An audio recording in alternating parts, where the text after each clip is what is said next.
কলকাতার মটলেনের সেই পরিচিত ছোট ঘরটা। এক বর্ষা সন্ধ্যায় আমরা সেখানে এসে জড়ো হয়েছি। বাইরে টিপটিপ করে বৃষ্টি পড়ছে, আর মাঝে মাঝেই বড় রাস্তা দিয়ে ট্রাম চলে যাওয়ার একটা সুদূর ঘর ঘরে শব্দ ঘরের আর্দ্র বাতাসের বুকে এসে পৌঁছাচ্ছে। ঘরের কোণে রাখা টেবিলটার ওপর একটা সেকেলে কেরোসিন বাতি জ্বলছে। তারই হলদেটে আলোয় ঘরের তক্তপোষ, দেওয়ালের খড়খড়ি আর আলনায় ঝুলতে থাকা চাদরটার উপর ছায়া পড়েছে। ঠাকুরমশাই শান্ত মুখে তামাক সেবন করছেন। তার হাতে ধরা নারকেলের খোঁটা দেওয়া হুঁকোটা থেকে মাঝে মাঝেই গুড়ুক গুড়ুক শব্দ উঠছে এবং সুগন্ধি তামাকের ধোঁয়া ঘরের কোণে জমাট বাঁধা অন্ধকারে মিলিয়ে যাচ্ছে। আমি তক্তপোষের এক পাশে বসে জানালার বাইরের দিকে তাকিয়ে আছি। আমার পাশেই বসে আছে কিশোরী। সে নড়ে চড়ে বসে বলল, আজকে সন্ধ্যাটা কেমন যেন থমথমে না হে বিভূতি?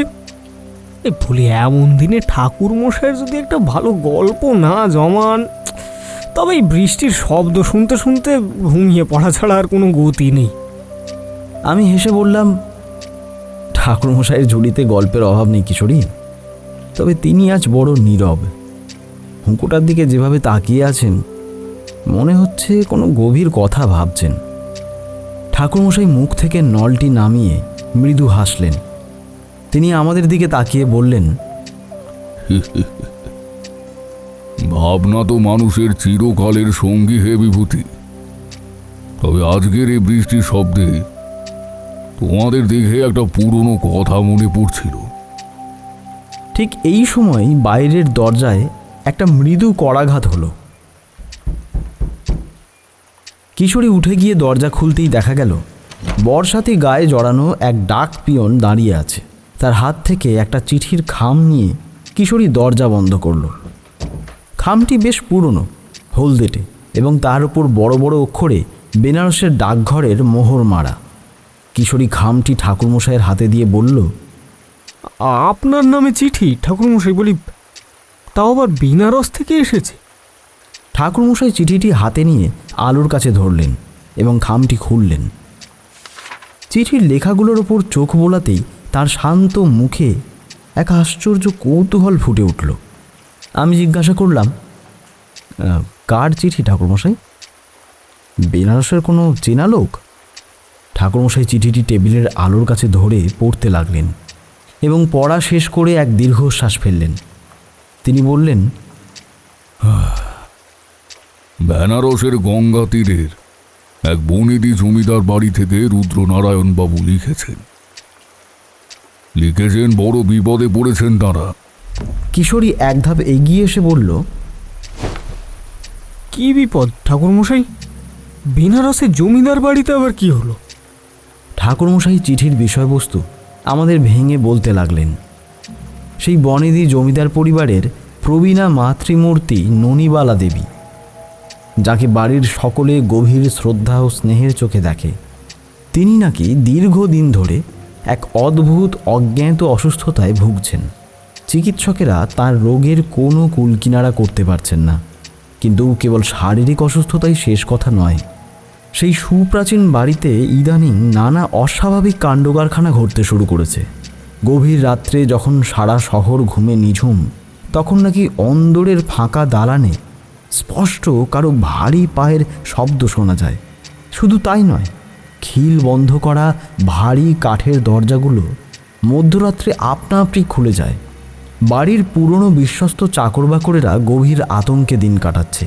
কেউ কেউ কাজ ছেড়ে পালাবারও উপক্রম করছে। রুদ্রনারায়ণবাবু তাই ঠাকুরমশাইকে সকাতরে অনুরোধ করেছেন যেন তিনি একবার বেনারসে যান।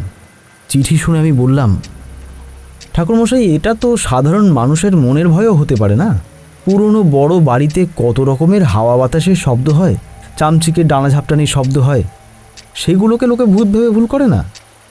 কিশোরী আমার কথায় সায় দিয়ে বলল, ঠিক তাই বিভূতি, আমারও তাই মনে হয়।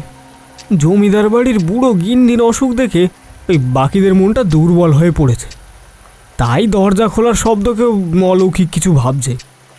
ঠাকুরমশাই প্রথমে আমাদের কথার পিঠ চাপড়ে বললেন, তোমরা ঠিকই বলেছ। মানুষের মনের চেয়ে বড় ডাইনি আর কিছু নেই। অজ্ঞানতা আর কুসংস্কার অনেক সময় সোজা জিনিসকেও বাঁকা করে দেখায়। এই বলে তিনি চিঠিটা আবার ভাঁজ করতে লাগলেন, কিন্তু ঠিক তখনই তার চোখ গেল চিঠির একেবারে শেষ অংশে। চিঠিখানা দ্বিতীয়বার পড়ে তিনি খানিকক্ষণ চুপ করে বসে রইলেন। তার তামাক খাওয়া বন্ধ হয়ে গেল এবং তিনি শূন্য দৃষ্টিতে কেরোসিনের বাতির শিখাটার দিকে চেয়ে রইলেন। আমি জিজ্ঞাসা করলাম, কি হলো ঠাকুরমশাই, কোনো বিশেষ কথা লেখা আছে কি? কিশোরীও ব্যগ্র হয়ে বলল, হ্যাঁ ঠাকুর মশাই, বলি আমাদের আপনি যুক্তি দিয়ে সব ওড়াতে বলছেন, আর আপনি নিজেই কেমন যেন গম্ভীর হয়ে যাচ্ছেন। রে বাবা, ব্যাপারটা আমাদের খুলে বলুন না। চিঠিটি সঙ্গে রাখলেন ঠাকুরমশাই। তার কণ্ঠস্বর হঠাৎ কেমন গম্ভীর শোনালো। তিনি আমাদের দিকে চেয়ে বললেন, না, তেমন কিছু নয়।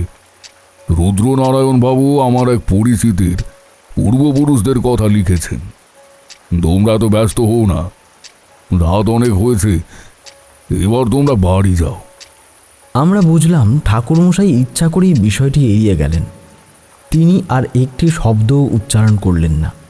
অগত্যা আমরা সেই রহস্য বুকে নিয়েই সে রাত্রের মতো বিদায় নিলাম।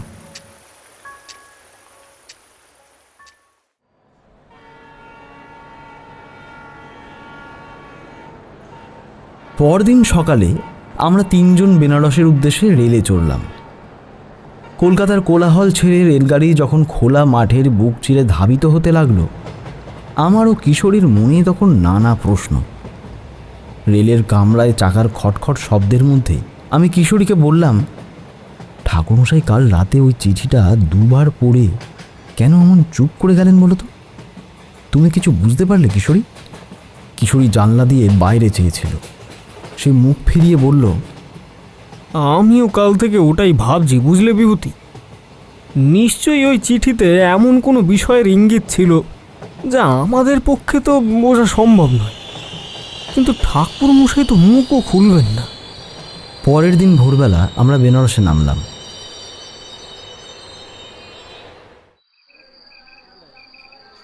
স্টেশন থেকে যখন আমরা গঙ্গা তীরের গলির ভিতর দিয়ে চলছিলাম, তখন সুপ্রাচীন কাশীনগরের এক অপরূপ রূপ আমাদের চোখের সামনে ফুটে উঠল। ভোরের আলোয় গঙ্গার ঘাটগুলো মায়াবী দেখাচ্ছিল। চারিপাশে মন্দিরের ঘণ্টার সুমধুর ধ্বনি, বাতাসে ভেসে আসা ধূপ ও কর্পূরের গন্ধ এবং ঘাটে বসা সাধু সন্ন্যাসীদের মন্ত্রোচ্চারণ আমাদের মনকে এক অন্য জগতে নিয়ে গেল। বেনারসের সেই সরু পাথরে বাঁধানো পুরনো গলিগুলোর মধ্যে দিয়ে হাঁটতে হাঁটতে মনে হচ্ছিল আমরা যেন কয়েকশো বছর পিছিয়ে গেছি।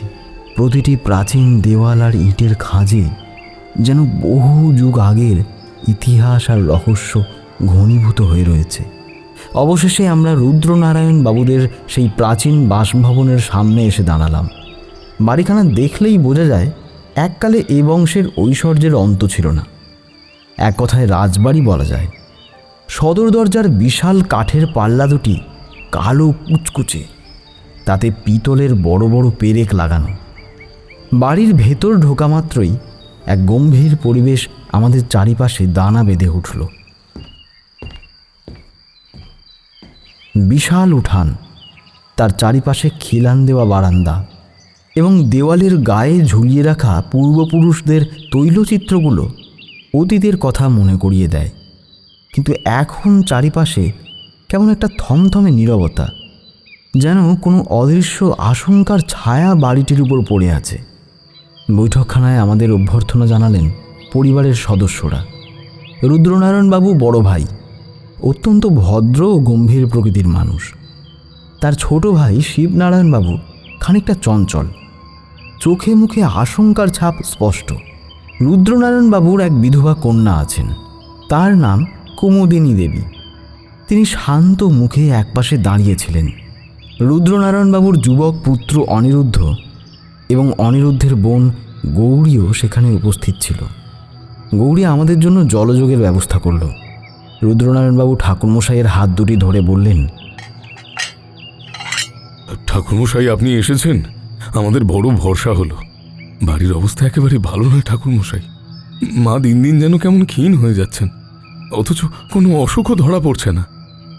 শিবনারায়ণবাবু বাধা দিয়ে বললেন, শুধু কি অসুখ দাদা, রাত্রে সেই পায়ের শব্দ আর ঘরের ভেতরের ওই অদ্ভুত হাওয়া, ওসব কথা ঠাকুরমশাইকে বলো।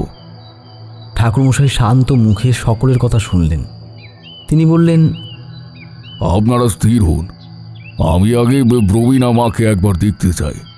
আমাদের তখন অন্দরের এক নিভৃত কক্ষে নিয়ে যাওয়া হলো। ঘরের মাঝখানে একটা বড় খাটের ওপর ধবধবে সাদা বিছানায় প্রবীণা মা শুয়ে আছেন। তার চুলগুলো রূপোর মতো সাদা, চোখে মুখে এক স্বর্গীয় শান্ত ভাব। আমাদের দেখবা মাত্রই তিনি অতি স্নেহের সঙ্গে হাসলেন। সেই হাসির মধ্যে এমন এক গভীর মাতৃস্নেহ ও অদ্ভুত মমতা মাখানো ছিল, যা এক মুহূর্তে আমাদের সমস্ত ক্লান্তি দূর করে দিল। তার সেই শীর্ণ পবিত্র মুখের দিকে তাকিয়ে শ্রদ্ধায় আমাদের মাথা নত হয়ে এলো।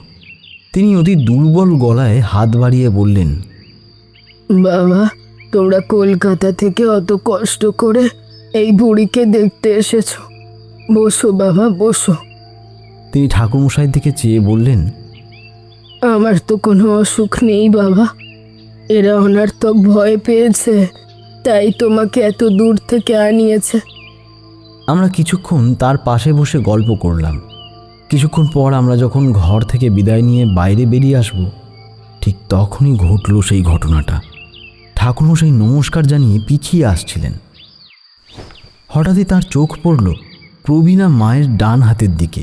মায়ের শীর্ণ আঙুলগুলোর মধ্যে একটি অতি প্রাচীন অদ্ভুত গড়নের আংটি ঝকমক করছে। আংটিটি দেখবা মাত্রই ঠাকুরমশাইয়ের মুখে হঠাৎ একটা পরিবর্তন লক্ষ্য করলাম। তিনি মুহূর্তের জন্য স্তব্ধ হয়ে দাঁড়িয়ে পড়লেন।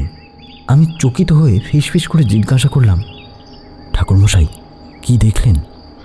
কিশোরীও তার মুখের ভাব পরিবর্তন লক্ষ্য করে ব্যাকুলভাবে প্রশ্ন করল, আরে কি হলো ঠাকুরমশাই?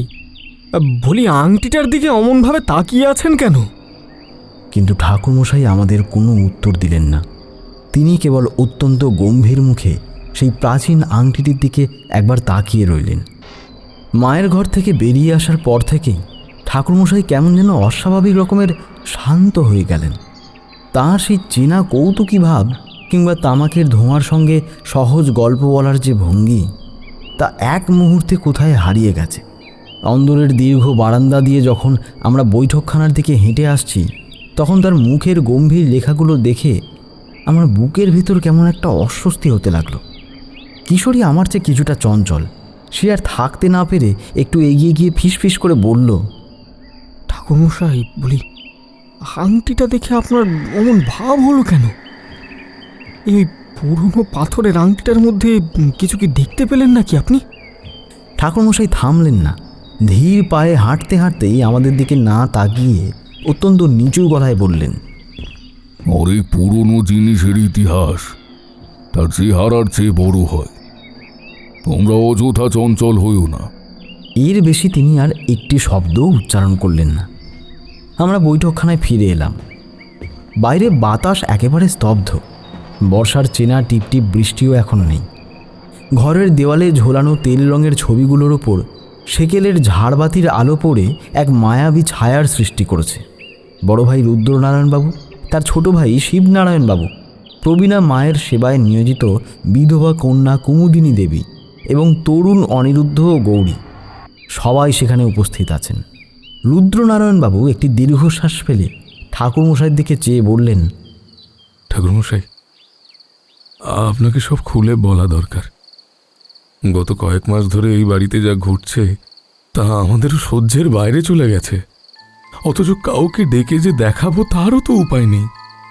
শিবনারায়ণবাবু চঞ্চলভাবে বলে উঠলেন, সবচেয়ে বড় উপদ্রব হলো ওই পায়ের শব্দ ঠাকুরমশাই। গভীর রাত্রে যখন চারিদিক নিঝুম হয়ে যায়, তখন অন্দরের ওই ফাঁকা দালানে স্পষ্ট কারো হাঁটার আওয়াজ পাওয়া যায়। ভারী জুতো পরে কেউ যেন এক প্রান্ত থেকে অন্য প্রান্তে হেঁটে বেড়ায়। কিশোরী কৌতূহলী হয়ে জিজ্ঞাসা করল, আচ্ছা, আপনারা কেউ কখনো এই মানুষটাকে দেখার চেষ্টা করেননি? কোনো চোর ছ্যাঁচোর কিংবা ওই খিদমতগার তো হতেই পারে, তাই না? কুমুদিনী দেবী এতক্ষণ শান্ত হয়ে একপাশে বসেছিলেন। তিনি মৃদু কিন্তু স্পষ্ট গলায় বললেন, না বাবা, চোর নয়। আমরা আলো নিয়ে গিয়ে দেখেছি, দালান একেবারে ফাঁকা। কিন্তু আশ্চর্যের বিষয়, আমাদের চোখের সামনেই খিল বন্ধ করা। ভারী কাঠের দরজাগুলো চড়চড় শব্দ করে আপনা আপনি খুলে যায়, যেন কোনো অদৃশ্য হাত এসে খিলটা নামিয়ে দিয়ে গেল। বাড়ির পুরনো চাকরেরা ভয়ে রাতের বেলা একলা কোথাও বেরোতে চায় না। গৌরী এতক্ষণ চুপচাপ অনিরুদ্ধের পাশে বসেছিল। সে একটু এগিয়ে এসে বলল, শুধু কি দালানে পিসিমা? মাঝে মধ্যে মাঝরাতে ছাদের ওপর ভারী কিছু টেনে নিয়ে যাওয়া শব্দ হয়, যেন বড় কোনো কাঠের সিন্ধুক কেউ টেনে হিঁচড়ে এক ছাদ থেকে অন্য ছাদে নিয়ে যাচ্ছে। রুদ্রনারায়ণবাবু বললেন, অথচ আমরা কেউই কিন্তু আজ পর্যন্ত কোনো অবয়ব অথবা কোনো ভূত সরাসরি চোখে দেখিনি। কেবল এই শব্দ আর দরজা খোলার খেলা, ব্যাস, আর কিচ্ছু নয়। অনিরুদ্ধ এতক্ষণ চুপ করে সকলের কথা শুনছিল। সে আধুনিক ভাবাদর্শে বিশ্বাসী যুবক। ঠাকুরমশাইয়ের প্রতি তার যথেষ্ট শ্রদ্ধা থাকলেও এই অলৌকিক বিষয়গুলোকে সে আমল দিতে নারাজ। সে সোজা হয়ে বসে বলল, বাবা, পিসিমা, তোমরা শুধু শুধু বিষয়টাকে একটা ভৌতিক রূপ দিচ্ছ। এই বাড়িটা কত বছরের পুরনো ভেবে দেখেছো? এখানকার কাঠ, কড়ি, বর্গা সব নোনা ধরে আলগা হয়ে গেছে। রাতের বেলা হাওয়া চললে বা তাপমাত্রা কমলে ওই পুরনো দরজা জানলা থেকে ওরকম আওয়াজ হওয়া স্বাভাবিক। আর ছাদের ওপর নেউলের উপদ্রব তো আমরা সবাই জানি। কিশোরী অনিরুদ্ধের কথা শুনে একটু হেসে বলল, কিন্তু অনিরুদ্ধ বাবু, বলি, নেউলের পায়ের শব্দ আর ভারী মানুষের বুটের শব্দের মধ্যে তফাৎ তো বোঝা যায়। আর তাছাড়া খিলবন্ধ দরজা তো আর ওই হাওয়ায় নিজে থেকে খুলে যেতে পারে না। অনিরুদ্ধ একটু তর্কের ভঙ্গিতেই বলল, হাওয়ার চাপ যদি ঠিকমতো পড়ে তবে আলগা খিল অনেক সময় সুরুত করে নেমে যায়। বুঝলেন কিশোরবাবু, আমি ঠাকুরমশাইকে অসম্মান করছি না, কিন্তু আমার মনে হয় আমাদের এই পারিবারিক দুশ্চিন্তা থেকেই মনের মধ্যে একটা ভয়ের জন্ম হয়েছে। ঠাকুরমশাই যখন এসেছেন, তিনি নিশ্চয়ই আমাদের এই ভুলটা ভেঙে দেবেন। ঠাকুরমশাই অনিরুদ্ধের কথার পিঠে কোনো পাল্টা যুক্তি দিলেন না। তিনি শুধু মৃদু হেসে অনিরুদ্ধর দিকে চেয়ে বললেন, তোমার যুক্তিগুলো ফেলনা নয় বাবা। মানুষের মন বড় বিচিত্র জিনিস, তবে সব কিছুরই একটা সময় থাকে। গৌরী এই সময় একটু করুণ গলায় বলল, কিন্তু অনিরুদ্ধ দাদা যাই বলুক না কেন, ঠাকুরমশাই, ঠাকুমা কিন্তু আগের মতো নেই। অসুস্থ হওয়ার পর থেকে মাঝে মধ্যে ঠাকুমা এমন এক অদ্ভুত চিন্তায় ডুবে থাকেন যে ডাকলেও সাড়া দেন না। ঘন্টার পর ঘন্টা হাতটার দিকে তাকিয়ে কি যেন ভাবেন। তবে আমার কোনো ভয় করে না, কারণ ঠাকুমা আমাকে বড্ড ভালোবাসেন। অশুভ কিছু তার গায়ে হাত দিতে পারবে না। গৌরীর এই সহজ ভালোবাসার কথার পর বৈঠকখানায় আর কোনো আলোচনা হলো না। রাত বাড়ার সঙ্গে সঙ্গে এক নিবিড় নীরবতা পুরো বাড়িটাকে গ্রাস করে নিল। আমাদের জন্য অন্দরের মহলের একতলায় একটা বড় অতিথি কক্ষ নির্দিষ্ট করা হয়েছিল। ঘরের মেঝেটি পাথরের, দেওয়ালগুলো বেশ চওড়া, মাঝখানে দুটো বড় খাট। একটিতে আমি ও কিশোরী শুয়েছি, অন্যটিতে ঠাকুরমশাই। ঘরের একমাত্র জানলাটি খোলা, কিন্তু বাইরে বাতাস এতটাই নিস্তব্ধ যে গাছের একটা পাতাও নড়ছে না। চারিদিক একদম নিঝুম। মাঝরাত্রে হঠাৎ আমার ঘুমটা ভেঙে গেল। কত রাত হয়েছে জানি না, তবে চারপাশের অন্ধকারটা যেন বড় বেশি ভারী মনে হচ্ছিল। ঠিক তখনই ঘরের বাইরের সুদূর দালান থেকে একটা অতি ক্ষীণ আওয়াজ আমার কানে এলো। আমি প্রথমে ভাবলাম আমার মনের ভুল। বেনারসের এই পুরনো বাড়িতে হয়তো কোথাও চামচিকে ডানা ঝাপটাচ্ছে, কিন্তু শব্দটা বন্ধ হলো না। অতি ধীর, মাপা এবং ভারী একটা ছন্দ আছে সেই শব্দের মধ্যে। কেউ যেন অনেক দূর থেকে হেঁটে আমাদের ঘরের দিকেই এগিয়ে আসছে। আমি আস্তে করে কিশোরীর গায়ে হাত দিলাম। দেখলাম কিশোরী জেগেই আছে। সে বিছানায় উঠে বসে অন্ধকারের মধ্যেই আমার হাতটা শক্ত করে ধরল। কিশোরী ফিসফিস করে বলল, এই বলি, শুনতে পাচ্ছ বিভূতি? শিবনারায়ণবাবু মিথ্যে বলেননি, বুঝলে?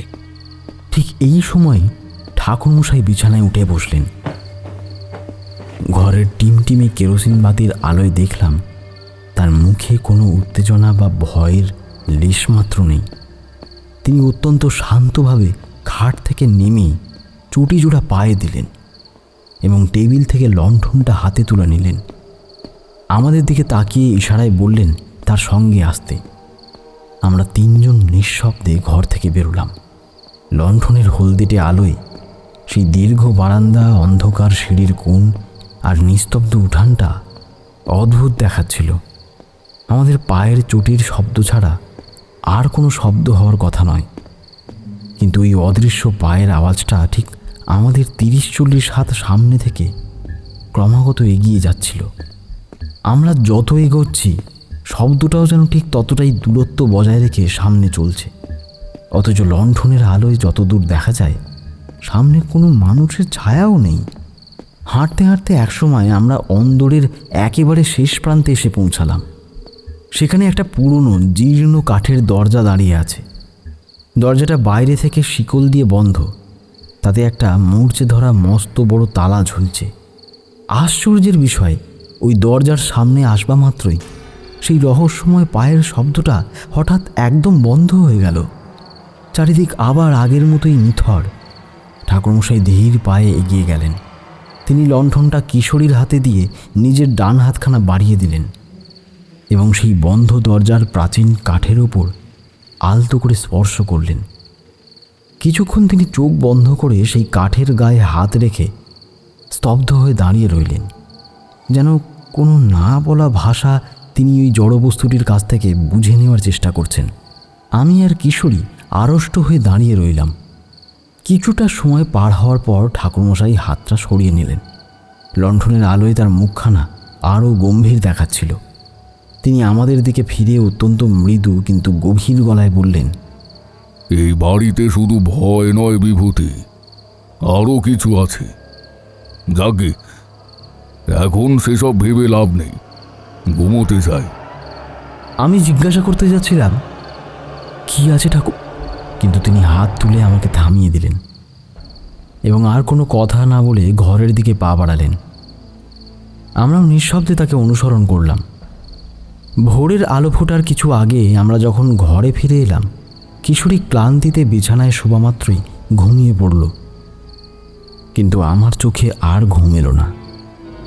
বিছানায় শুয়ে শুয়ে জানলার বাইরের আকাশের দিকে তাকিয়ে রইলাম, যেখানে আস্তে আস্তে রাতের কালো অন্ধকারটা ফিকে হয়ে একটু ধূসর রূপ নিচ্ছে। ঠিক তখনই জানলার বাইরে উঠানের দিকে চোখ পড়তেই আমার সমস্ত শরীর যেন এক মুহূর্তে স্থির হয়ে গেল। ভোরের ওই আবছা আলো আঁধারিতে দেখছি বিশাল উঠোনের ঠিক মাঝখানে প্রবীণা মা দাঁড়িয়ে আছেন। তিনি সম্পূর্ণ একা, তার পরনে সাদা থান কাপড়, পিঠের ওপর রূপুরি চুলগুলো ছড়ানো। তিনি একদম স্থির নিঃশব্দে মূর্তির মতো দাঁড়িয়ে আছেন। আর সবচেয়ে আশ্চর্যজনক বিষয় হলো তার মুখখানা আমাদের ঘরের দিকে নয়, বরং বাড়ির একেবারে কোণের একটা অন্ধকার পরিত্যক্ত অংশের দিকে নিবদ্ধ। তার সেই পরম শান্ত স্নেহময়ী দৃষ্টির মধ্যে ভোরের এই আলোয় কেমন যেন একটা গভীর অচেনা রূপ ফুটে উঠেছে। আমি বিস্ময়ে বাক্যহারা হয়ে কিছুক্ষণ তাকিয়ে রইলাম। পরমুহূর্তে দেখলাম তিনি অতি ধীর পায়ে প্রায় শব্দহীনভাবে আবার অন্দরের ঘরের দিকে ফিরে যাচ্ছেন। আমি ধড়ফড় করে বিছানা থেকে উঠে ঠাকুরমশাই, কিশোরী বলে ডাকতে ডাকতে জানলার একেবারে গায়ে গিয়ে দাঁড়ালাম, কিন্তু ততক্ষণে উঠোন পুরোপুরি ফাঁকা। ভোরের প্রথম আলো পাখিদের কলকাকলির সঙ্গে মিশে সেই সুপ্রাচীন উঠানের ওপর এসে পড়েছে। সেখানে কোনো মানুষের চিহ্ন মাত্র অবশিষ্ট নেই। ভোরের আলো ফোটার পর যখন রাতের কুয়াশা আর অন্ধকার পুরোপুরি কেটে গেল, তখন রাতের সেই থমথমে ভাবটাও কেমন যেন হালকা হয়ে এলো। আমি বিছানা ছেড়ে উঠে হাত মুখ ধুয়ে আগের রাতের শেষ দৃশ্যটার কথা ঠাকুরমশাই আর কিশোরীকে বললাম। উঠানের মাঝখানে ননিবালা দেবীর ওভাবে একা দাঁড়িয়ে থাকার কথা শুনে কিশোরী বেশ অবাক হলো। সে বিছানার ওপর সোজা হয়ে বসে বলল, আরে বলছো কি হে বিভূতি? অত রাতে ওই অসুস্থ শরীরে ননিবালা দেবী ওভাবে উঠোনে গিয়ে দাঁড়ালেন, আর তার দৃষ্টি ছিল ওই অন্ধকার কোণাটার দিকে। ভায়া বলছি, ব্যাপারটা কিন্তু বেশ রহস্যময় ঠেকছে। আমি ঠাকুরমশাইয়ের দিকে তাকালাম। তিনি তখন শান্ত মুখে ঘরের জানলার বাইরে চেয়েছিলেন। আমার কথা শুনে তার মুখে বিশেষ কোনো উদ্বেগের চিহ্ন দেখা গেল না। তিনি অত্যন্ত স্বাভাবিক গলায় বললেন, ভোরবেলায় আলো আঁধারির মধ্যে মানুষ অনেক সময় এমন কিছু দেখে বিভূতি, যার ব্যাখ্যা পরে সে নিজেই খুঁজে পায় না। হয়তো চোখের ভুল, কিংবা মায়ের হয়তো রাতে ঘুম ভাঙায়। কিন্তু ঘোরা বাতাসে এসে দাঁড়িয়েছিলেন, এ নিয়ে এত চঞ্চল হওয়ার কিছু নেই। তিনি ননিবালা দেবীর ওপর কোনো রকমের সন্দেহ প্রকাশ করলেন না। তার এই নিষ্পৃহতা দেখে আমি আর কথা বাড়ালাম না। বেনারসের সকালটা কিন্তু ভারী চমৎকার। জানলা দিয়ে বাইরে তাকাতেই দেখা গেল রাতের সেই অপার্থিব নিস্তব্ধতা ধুয়ে মুছে সাফ হয়ে গেছে। গঙ্গার ঘাট থেকে মায়াবী সুরে মন্দিরের ঘণ্টার ধ্বনি ভেসে আসছে। বড় রাজবাড়ির ভেতরটাও সকালের স্বাভাবিক কর্মব্যস্ততায় মুখর। চাকর বাকরদের যাতায়াত শুরু হয়েছে। অন্দরের সকালের আহার শেষ করে আমরা যখন বৈঠকখানায় এসে বসলাম, তখন রুদ্রনারায়ণবাবু আর শিবনারায়ণবাবু আমাদের পাশে এসে দাঁড়ালেন। ঠাকুরমশাই হুঁকোয় একটা টান দিয়ে রুদ্রনারায়ণবাবুর দিকে চেয়ে শান্ত গলায় বললেন, আপনাদের এই বাড়ির ইতিহাসটা একটু জানতে ইচ্ছা করছে রুদ্রনারায়ণ বাবু। রুদ্রনারায়ণবাবু কিছুটা অবাক হলেন। তিনি হয়তো ভেবেছিলেন ঠাকুরমশাই সকাল হতেই কোনো তন্ত্রক্রিয়া বা ভূত প্রেত তাড়ানোর তুকতাক শুরু করবেন, কিন্তু তিনি কিনা জানতে চাইছেন বাড়ির ইতিহাস। রুদ্রনারায়ণবাবু একটু থতমত খেয়ে বললেন, আমাদের বাড়ির ইতিহাস সে তো অনেক পুরনো কথা ঠাকুরমশাই। তবে এই বিষয়ে আমাদের চেয়েও ভালো বলতে পারবেন গদাধর মশাই। পাশের একটি ঘর থেকে এক বৃদ্ধ ভদ্রলোক এসে প্রবেশ করলেন। তারই নাম গদাধর মশাই। বয়স 70 ছুঁই ছুঁই। গত 40-50 বছর ধরে তিনি এই জমিদার বাড়ির খাতাপত্র এবং সেরেস্তার কাজ দেখাশোনা করছেন। মাথায় কাঁচা পাকা চুল, চোখে পুরনো দিনের চশমা। গদাধর মশাই আমাদের নমস্কার করে একটি কাঠের চেয়ারে বসলেন। ঠাকুরমশাইয়ের প্রশ্নের উত্তরে তিনি বললেন, হ্যাঁ, এই বাড়ির বয়স তো কম হলো না। বহু প্রজন্ম ধরে রুদ্রনারায়ণ বাবুতে এই পরিবার এখানে বাস করছে। আমি যখন এ বাড়িতে প্রথম আসি তখন ওনাদের দাদা মশাই বেঁচে ছিলেন। এ বাড়িতে বহুবার সংস্কারের কাজ হয়েছে, নতুন টুনকামও হয়েছে, কিন্তু অন্তরের একটা অংশ বহু বছর ধরে একেবারে বন্ধ হয়ে পড়ে আছে। কিশোরী কৌতূহলী হয়ে জিজ্ঞেস করল, বন্ধ কেন গদাধর মশাই? বলি, সেখানে কি কোনো বিশেষ কারণ আছে নাকি? গদাধর মশাই মাথা নেড়ে বললেন, তা তো জানি না বাবা, তবে ছোটবেলা থেকেই দেখে আসছি অন্দরের ওই শেষ প্রান্তের ঘরটায় কেউ যায় না।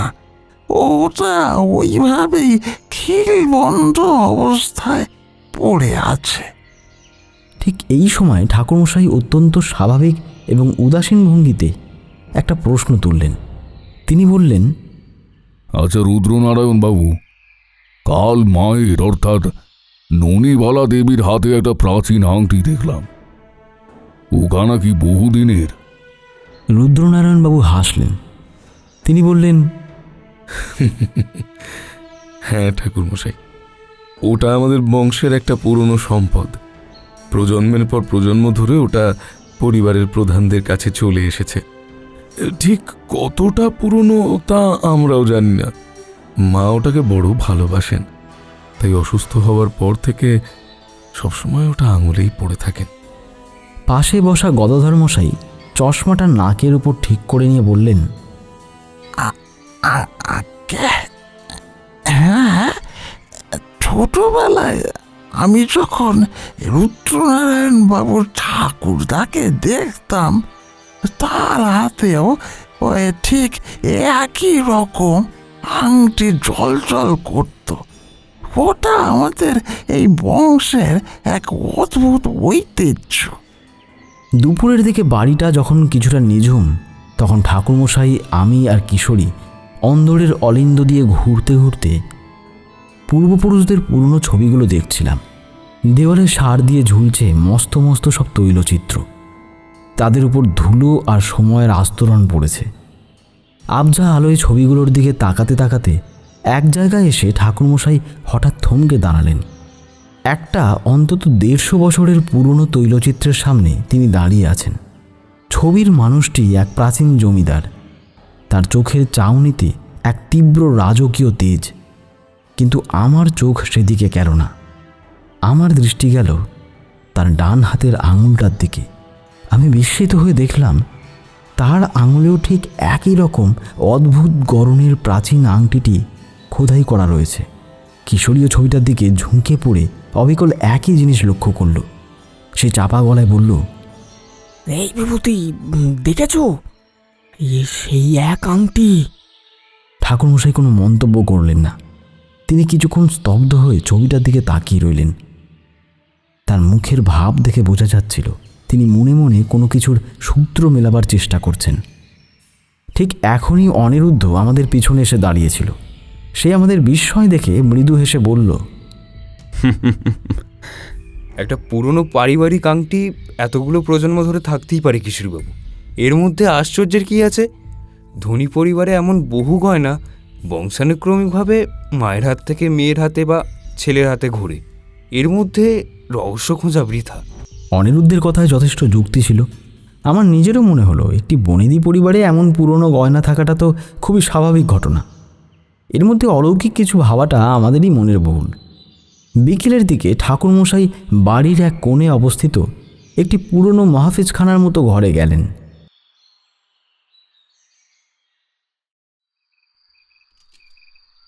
সেখানে কাঠের আলমারিতে বহু পুরনো কাগজপত্র আর দলিলপত্র স্তূপ করে রাখা আছে। রুদ্রনারায়ণবাবুর অনুমতি নিয়ে তিনি সেই দলিলগুলো ঘাঁটতে লাগলেন। আমি আর কিশোরী তার পাশে বসে ধুলোমাখা কাগজগুলো দেখছিলাম। হঠাৎই একটা জীর্ণ হলদেটে কাগজের টুকরো ঠাকুরমশাইয়ের হাতে এলো। কাগজটার বেশিরভাগ অংশই উইপোকায় খেয়ে নষ্ট করে ফেলেছে।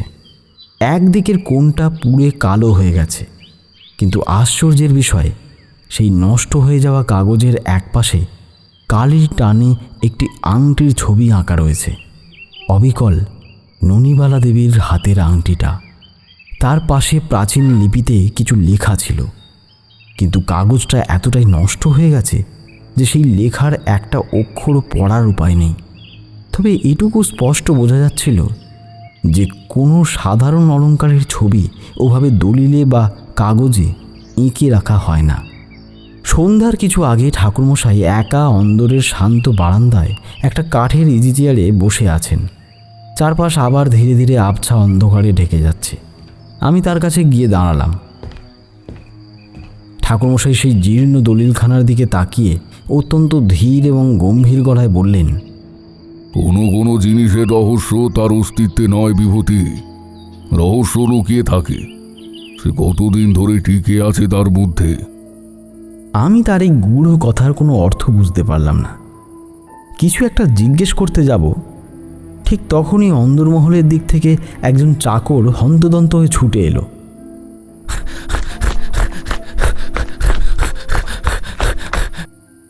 তার চোখে মুখে তীব্র আতঙ্ক ফুটে উঠেছে। সে হাঁপাতে হাঁপাতে চিৎকার করে বলল, বাবু, বাবু তাড়াতাড়ি চলুন, অন্দরমহলে আবার একটা অদ্ভুত কাণ্ড ঘটেছে বাবু।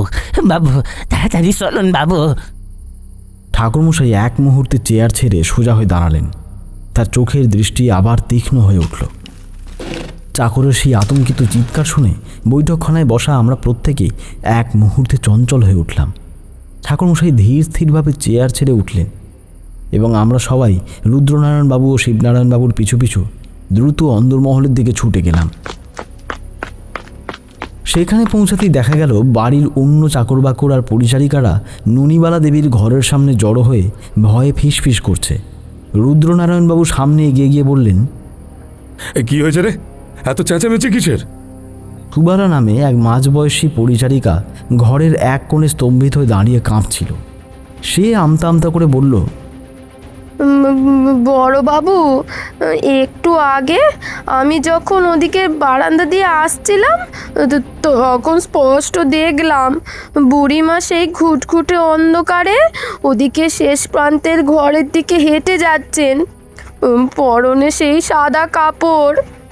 আমি ডাকতেই তিনি ছায়ার মতো অন্ধকারে মিলিয়ে গেলেন, অথচ মা জননীর ঘরের দরজা তো সন্ধ্যে থেকেই ভেতর থেকে বন্ধ ছিল।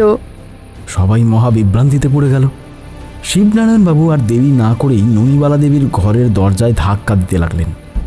কয়েকবার জোরে আঘাত করতেই ভেতর থেকে খিল ঘোরার শব্দ হলো। দরজাটা খুলতেই আমরা অবাক হয়ে দেখলাম ননিবালা দেবী নিজের খাটের ওপর শান্তভাবে বসে আছেন। ঘরের এক কোণে একটা প্রদীপ জ্বলছে। তার সেই দেবীতুল্য মমতাময়ী মুখে কোনো ভয়ের বা চঞ্চলতার লেশমাত্র নেই। তিনি আমাদের দিকে চাইলেন। তার সেই চিরপরিচিত মায়াবী হাসিতে ঘরটা যেন এক নিমিষে জুড়িয়ে গেল। তিনি অত্যন্ত নরম গলায় বললেন,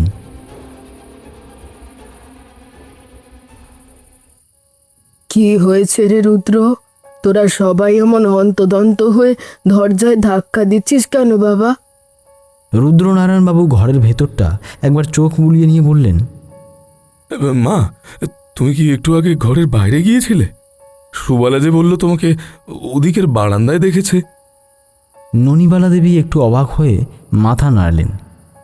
তিনি বললেন, আমি তো কোথাও যাইনি, এই তো শরীরটা কেমন অবশ লাগছিল, তাই বিছানায় চুপটি করে বসে ভগবানের নাম জপ করছি। সুবালা নিশ্চয়ই ভুল দেখেছে। মায়ের এই সহজ সরল উত্তরে ঘরে উপস্থিত সবার মনের উত্তেজনা যেন এক মুহূর্তেই থিতিয়ে গেল। অনিরুদ্ধ এক ধাপ এগিয়ে এসে বলল, আমি তো আগেই বলেছিলাম বাবা, সুবালা নিশ্চয়ই ভুল দেখেছে। বিকেলের এই আলো আঁধারিতে পুরনো বারান্দার ছায়াকে ঠাকুমা ভেবে ও নিজেই ভয় পেয়ে গেছে। অন্ধকারে মানুষ এমন ভুল কতই না করে। ঠাকুরমশাই এতক্ষণ দরজার পাশে দাঁড়িয়ে ননিবালা দেবীর মুখের দিকে শান্ত দৃষ্টিতে তাকিয়েছিলেন। অনিরুদ্ধের কথা শুনে তিনি মৃদু হাসলেন। তিনি অনিরুদ্ধের যুক্তি উড়িয়ে না দিয়ে অত্যন্ত স্বাভাবিক গলায় বললেন, তা হতেই পারে বাবা, অনেক সময় মনের আশঙ্কায় চোখের সামনে ছায়া হয়ে দাঁড়ায়। কিন্তু সুবালা পরিচারিকা তখনও হাত জোর করে কাঁপতে কাঁপতে বলছিল, না না না না ছোট বাবু, আমি ভুল দেখিনি। মায়ের ওই সাদা থান কাপড় আর ছড়ানো রূপলি চুল আমি নিজে চোখে দেখেছি। রুদ্রনারায়ণবাবু, সুবালা যে দিকের কথা বলল ওটা তো আপনাদের বাড়ির পশ্চিম দিক। ওই বহুদিনের বন্ধ অংশটা একবার ঘুরে দেখা যাবে কি? রুদ্রনারায়ণবাবু প্রথমে একটু ইতস্তত করলেন। তিনি বললেন, ওদিকের মহলে তো বহু বছর কেউ যায় না ঠাকুরমশাই। আমাদের ঠাকুরদার আমল থেকে ওদিকটা একেবারেই পরিত্যক্ত, ধুলোবালি আর মাকড়সার জালে ভর্তি হয়ে আছে। ওখানে গিয়ে কি লাভ হবে ঠাকুরমশাই? কিশোরী উৎসুক হয়ে বলল, আহা, ক্ষতি কি রুদ্রনারায়ণবাবু? যখন এত বড় একটা বিভ্রান্তি তৈরি হলো তখন ওদিকটা একবার নিজের চোখে দেখে এলে সবার মনটাই শান্ত হবে। কিন্তু অবশেষে রুদ্রনারায়ণবাবু রাজি হলেন। তিনি একটা বড় চাবির গোছা নিয়ে আমাদের নিয়ে পশ্চিম মহলের দিকে রওনা হলেন। আমরা যখন সেই বহুদিনের বন্ধ মহলে এসে পৌঁছালাম তখন পরিবেশটা একেবারে বদলে গেল। রাজবাড়ির এই অংশটা যেন এক অন্য কালখণ্ডের মধ্যে ঘুমিয়ে আছে। দীর্ঘ ধুলোমাখা বারান্দা, জানালাগুলোর কাঠের পাল্লা নোনা ধরে খসে পড়ছে। আমরা এক একটি ঘর পেরিয়ে এগোচ্ছিলাম। কিশোরী কৌতূহলবশত লণ্ঠনের আলো এদিক ওদিক ফেলে সব দেখছিল। হঠাৎ একটি ঘরের ভিতরে ঢুকে ঠাকুরমশাই একটি দেওয়ালের সামনে গিয়ে স্থির হয়ে দাঁড়ালেন।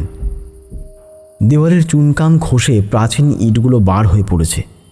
সেই ইটের উপর খুব ক্ষীণ অস্পষ্ট একটা চিহ্ন আঁকা রয়েছে। চিহ্নটা দেখতে অনেকটা লতার মতো, কিন্তু তার শেষ প্রান্তটা কেমন যেন অদ্ভুতভাবে মোচড়ানো। বাড়ির মালিক রুদ্রনারায়ণবাবু কিংবা শিবনারায়ণবাবু কেউই সেই চিহ্নের কোনো অর্থ বুঝলেন না।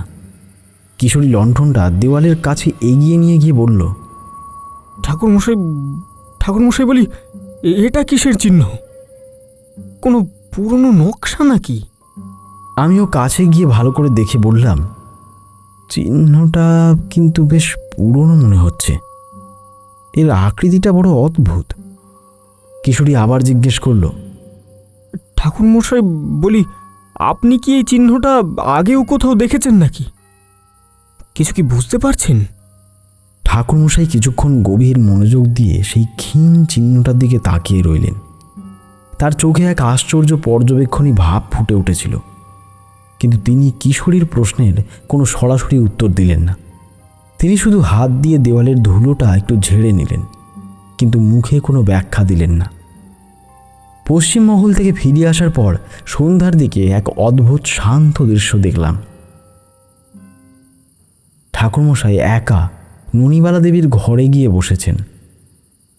মা তখন প্রদীপটা সামনে নিয়ে জপের মালা ঘোরাচ্ছিলেন। ঠাকুরমশাইকে দেখে তিনি অত্যন্ত স্নেহের সঙ্গে মাদুর পেতে বসতে দিলেন। আমি অন্দরের বারান্দা থেকে তাদের এই কথোপকথন স্পষ্ট দেখতে পাচ্ছিলাম। ননিবালা দেবী অত্যন্ত নরম গলায় বললেন, বাবা, তোমরা কলকাতা থেকে এসে এই ভাঙা বাড়ির ঝঞ্ঝাটে পড়ে গেলে। রুদ্র আর শিবু তো সারাক্ষণ ভয়ে ভয়ে থাকে। আমার এই বুড়ো শরীরটার জন্য ওরা অনর্থক চিন্তা করে। ওদের মনের এই অশান্তি দেখলে আমার বড় কষ্ট হয়। ঠাকুরমশাই শান্ত মুখে বললেন, মায়েরা তো সন্তানের মঙ্গলের জন্যই পৃথিবীতে আসেন মা। আপনার স্নেহই তো এই রাজবাড়ির সবাইকে আঁকলে রেখেছে।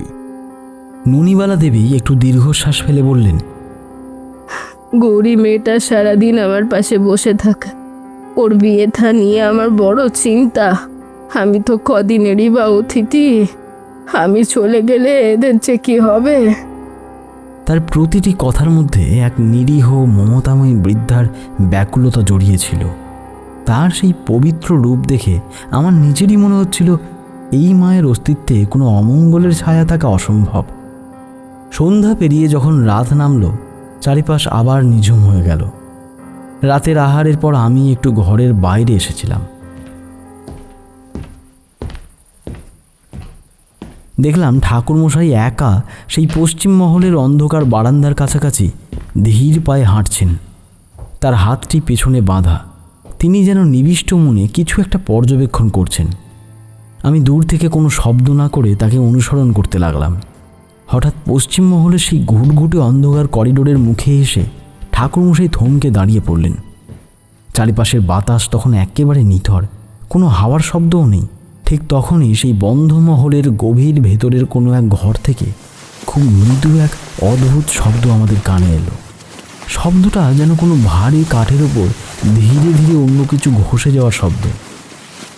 যেন কেউ খুব সাবধানে অতি ধীর গতিতে কোনো প্রাচীন আসবাব বা কবাট নিজের ওপর দিয়ে টেনে নিয়ে যাচ্ছে।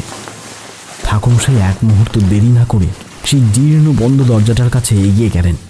কিন্তু আশ্চর্যের বিষয়, তিনি দরজার একেবারে গায়ে গিয়ে দাঁড়ানো মাত্রই সেই মৃদু শব্দটা এক মুহূর্তে একেবারে থেমে গেল। চারিদিক আবার আগের মতোই নিথর, নিস্তব্ধ। ঠাকুরমশাই কিছুক্ষণ সেই বন্ধ দরজার সামনে স্থির হয়ে দাঁড়িয়ে রইলেন। অন্ধকারের মধ্যে তার অবয়বটা এক রহস্যময় মূর্তির মতো লাগছিল। কিছুক্ষণ পর তিনি এক গভীর দীর্ঘশ্বাস ফেলে ধীর পায়ে আমাদের অতিথি কক্ষের দিকে ফিরে আসতে লাগলেন। আমিও একটু আড়ালে গিয়ে স্বাভাবিকভাবে তার সঙ্গে ঘরে ফেরার পথ ধরলাম। ঘরে ঢোকার মুখে ঠাকুরমশাই হঠাৎ আমার দিকে চাইলেন।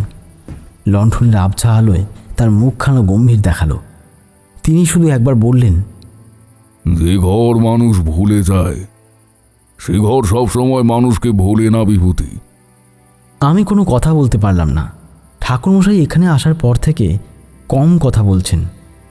তিনি যেন কেমন দমে গেছেন, বড্ড চুপচাপ, কথা কম বলেন, গোটা ঘরটাই কি যেন দেখে যান।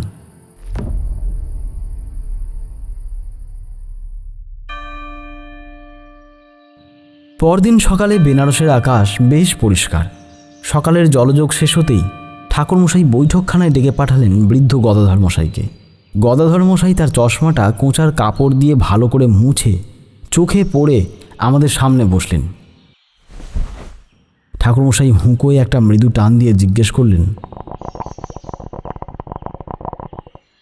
গদাধর মশাই, আপনি কাল বলছিলেন যে এই রাজবাড়ির পশ্চিম মহলের একটা অংশ বহু বছর ধরে বন্ধ। ওদিকের ইতিহাসটা কি আর একটু খোলসা করে বলা যায়? গদাধর মশাই কিছুক্ষণ শূন্য দৃষ্টিতে দেওয়ালের দিকে তাকিয়ে রইলেন, যেন বহু পুরনো কোনো স্মৃতি হাতড়ে বেড়াচ্ছেন। তারপর বললেন, আগে হ্যাঁ ঠাকুর মশাই, আমার তখন অল্প বয়স, এই শেরেস্তার কাজে নতুন ঢুকেছি। রুদ্রনারায়ণ বাবুদের বাবার আমলে একবার ওই পশ্চিম মহলের কিছু অংশ সংস্কার করার তোড়জোড় হয়েছিল। টুনকাম আর নতুন ইটের গাঁথুনির কাজ সবে শুরু হয়েছে।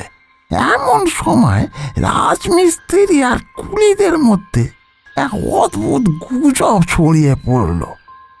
কিশোরী উৎসুক হয়ে এক ধাপ এগিয়ে এসে বলল, আরে কিসের গুজব গদাধর মশাই? গদাধর মশাই গলাটা একটু নামিয়ে বললেন, হ্যাঁ, ওই তারা নাকি কাজ করার সময় দেয়ালের ওপার থেকে বিচিত্র খসখসে শব্দ শুনতে পেত। কেউ কেউ আবার বলতো বন্ধ জানলার উপাসে কার যেন ছায়া দাঁড়িয়ে আছে। ভয়ে এমন জায়গায় পৌঁছালো যে মিস্ত্রিরা কাজ ফেলে পালিয়ে গেল।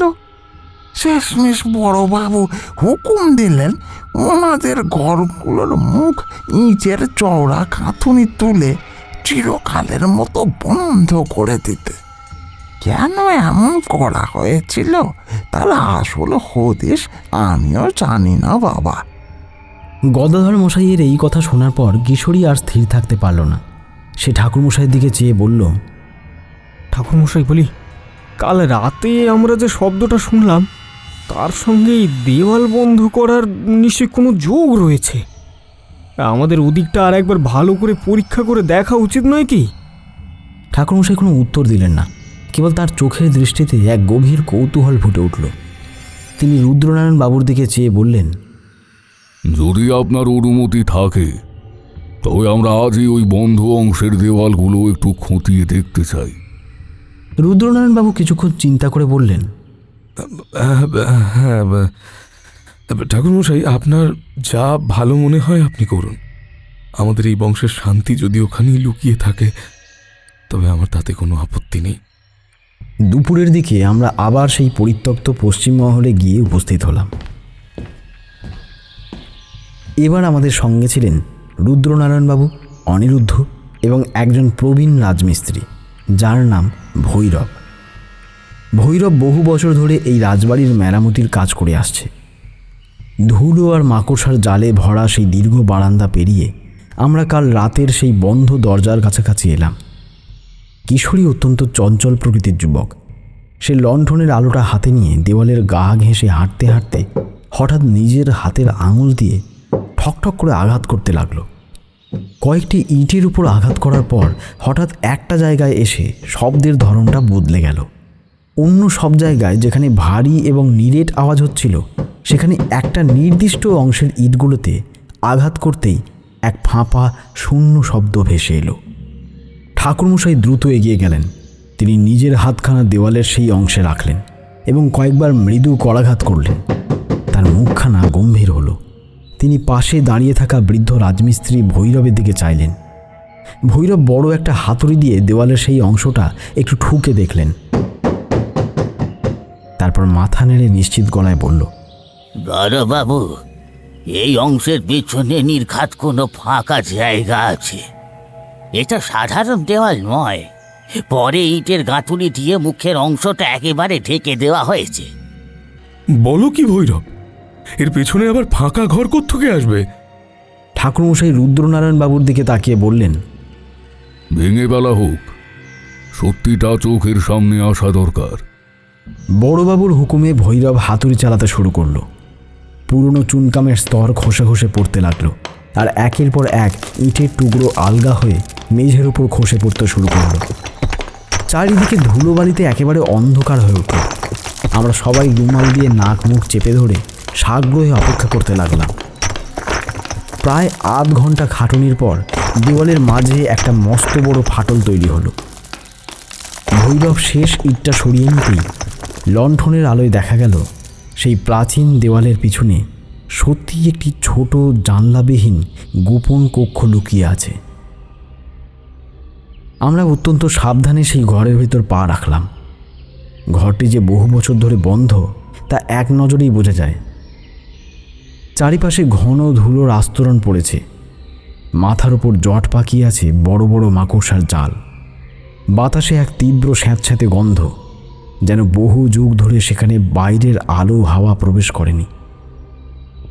মেঝের উপর কিছু পুরনো কাঠের টুকরো আর ভাঙা কড়ি ছড়ানো ছিটানো। কোনো কঙ্কাল বা সস্তা ভয়ের কোনো উপাদান সেখানে ছিল না, কিন্তু এক সুপ্রাচীন কালের নিস্তব্ধতা যেন ঘরটার প্রতিটি কোণকে আচ্ছন্ন করে রেখেছিল। কিশোরী লণ্ঠনটা নিয়ে ঘরের চারপাশে আলো ফেলল। ঘরের একেবারে কোণে ধুলোর গাদার মধ্যে একটা জিনিস আমাদের চোখে পড়ল। সেটা একটা পুরনো কাঠের সিন্দুক। সিন্দুকটার গায়ে পিতলের পাত লাগানো, কিন্তু সময়ের নিয়মে তা এখন কালো হয়ে গেছে। রুদ্রনারায়ণ বাবুর ইশারায় ভৈরব হাতুড়ি দিয়ে সেই সিন্দুকের মরচে ধরা পুরনো তালাটা ভেঙে ফেলল। কিশোরী সাবধানে সিন্দুকের ভারী ঢাকনাটা উপরে তুলল। ভেতরে দেখা গেল কিছু নষ্ট হয়ে যাওয়া ক্ষয়ে যাওয়া কাপড়, কয়েকটা ভাঙা পিতলের সামগ্রী, আর তার নিচেই চাপা পড়ে আছে কয়েকটি জীর্ণ কাগজ, একটি চামড়ায় বাঁধানো প্রাচীন দিনলিপি। দিনলিপিটার চামড়ার মলাটটা জায়গায় জায়গায় চটে গেছে, পাতাগুলো হলদেটে হয়ে ধনুকের মতো বেঁকে রয়েছে। অনিরুদ্ধ এই গোপন কক্ষ আর সিন্দুক দেখেও নিজের যুক্তিবাদী স্বভাব ছাড়ল না। সে একটু হেসে বলল, আমি তো আগেই বলেছিলাম, আমাদের পূর্বপুরুষদের আমলে হয়তো কোনো যুদ্ধের সময় বা লুটপাটের ভয়ে গয়নাগাটি আর জরুরি কাগজপত্র লুকিয়ে রাখার জন্য এই গোপন ভাণ্ডারটি তৈরি করা হয়েছিল। পরে হয়তো কোনো কারণে ওটার কথা সবাই ভুলে যায়। এর মধ্যে আশ্চর্য বা অলৌকিক কিছু নেই। অনিরুদ্ধের কথায় যুক্তি ছিল এবং রাজবাড়ির পুরনো ইতিহাসের নিরিখে তা অমূলক মনে হচ্ছিল না। রুদ্রনারায়ণবাবুও তার কথায় সায় দিয়ে দিনলিপিটি ঠাকুরমশাইয়ের হাতে তুলে দিলেন। সন্ধ্যা নেমে আসার পর চারপাশের পরিবেশ আবার নিঝুম হয়ে এলো।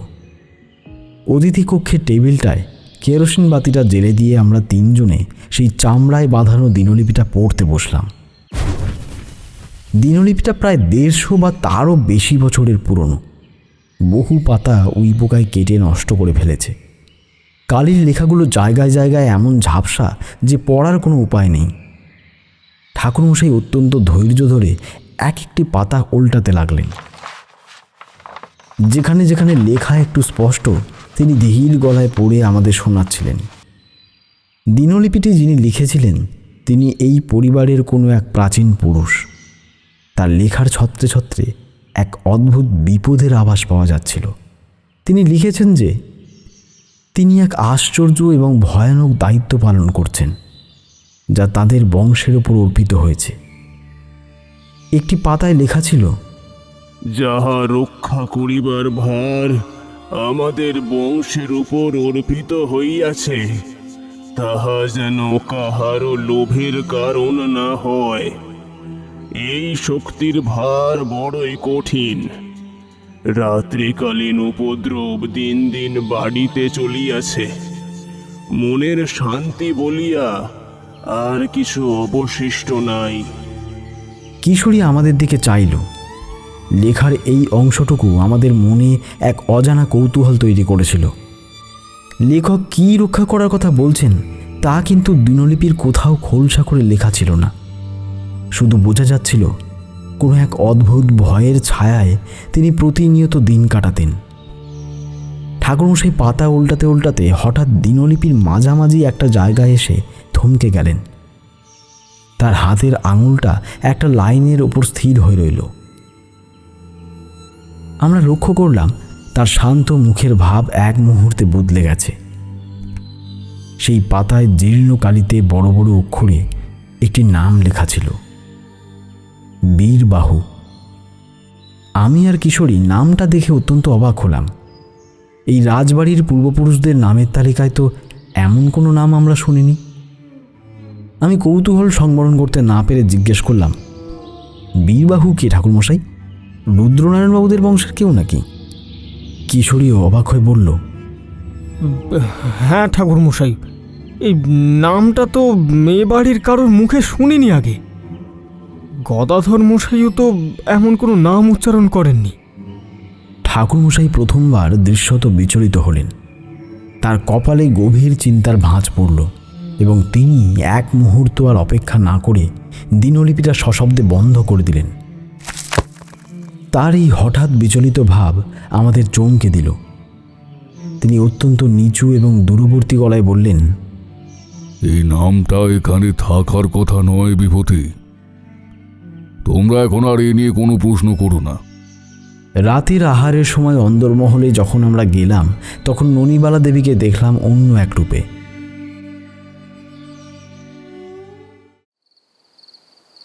তিনি তার নাতনি গৌরীকে কাছে বসিয়ে চুলের বিনুনি বেঁধে দিচ্ছেন আর অত্যন্ত স্নেহের সঙ্গে হাস গল্প করছেন। কুমুদিনী দেবী পাশে দাঁড়িয়ে তাদের দেখছেন। ননিবালা দেবী আমাদের দেখেই মধুর গলায় বললেন, বাবা বিভূতি, তোমরা আজ সারাদিন ওই ধুলোভালির ঘরে কী সব কাণ্ড করলে বলো তো? রুদ্র বলছিল তোমরা নাকি একটা পুরনো ঘর খুঁজে পেয়েছো। ওসব পুরনো ভাঙা ঘরের দিকে বেশি যেও না বাবা, ধুলোবালি লাগলে শরীর খারাপ করবে। তার সেই সহজ মমতাময়ী কথা আর সম্পূর্ণ নির্দোষ আচরণ দেখে আমাদের মনে হলো এই স্নেহময়ী বৃদ্ধা মা তার সংসারের মঙ্গল ছাড়া আর কিছুই জানেন না। তার এই শান্ত রূপের আড়ালে যে কোনো রহস্য থাকতে পারে তা কল্পনা করাও পাপ বলে মনে হচ্ছিল। রাত তখন বেশ গভীর। চারিপাশে সব কিছু নিঝুম হয়ে গেছে।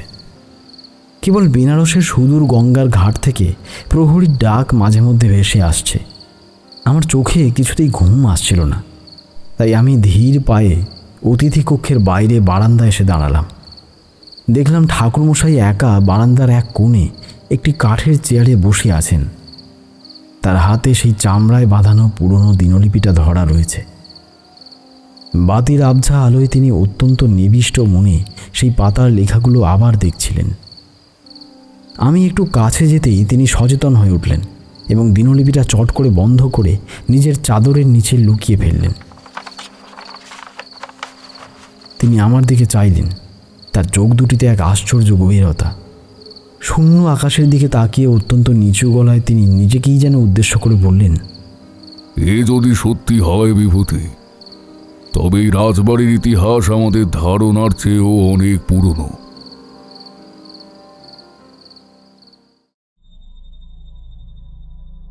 পরদিন সকাল থেকেই আমি লক্ষ্য করলাম ঠাকুরমশাইয়ের স্বভাবের মধ্যে এক অদ্ভুত পরিবর্তন এসেছে। আগের রাতের পর থেকে তিনি অস্বাভাবিকভাবে চুপচাপ হয়ে গেছেন। সকালের জলযোগের পর অতিথি কক্ষের জানলার ধারে বসে তিনি সেই চামড়ায় বাঁধানো পুরনো দিনলিপিটা বারবার উল্টাচ্ছেন। তার মুখ গম্ভীর, চোখ দুটি সেই জীর্ণ পাতার উপর স্থির। কিশোরী কৌতূহলে এক জায়গায় বেশিক্ষণ স্থির থাকতে পারছিল না। সে ঘরের মধ্যে কয়েকবার পায়চারি করে অবশেষে ঠাকুরমশাইয়ের খাটটার পাশে গিয়ে বসল।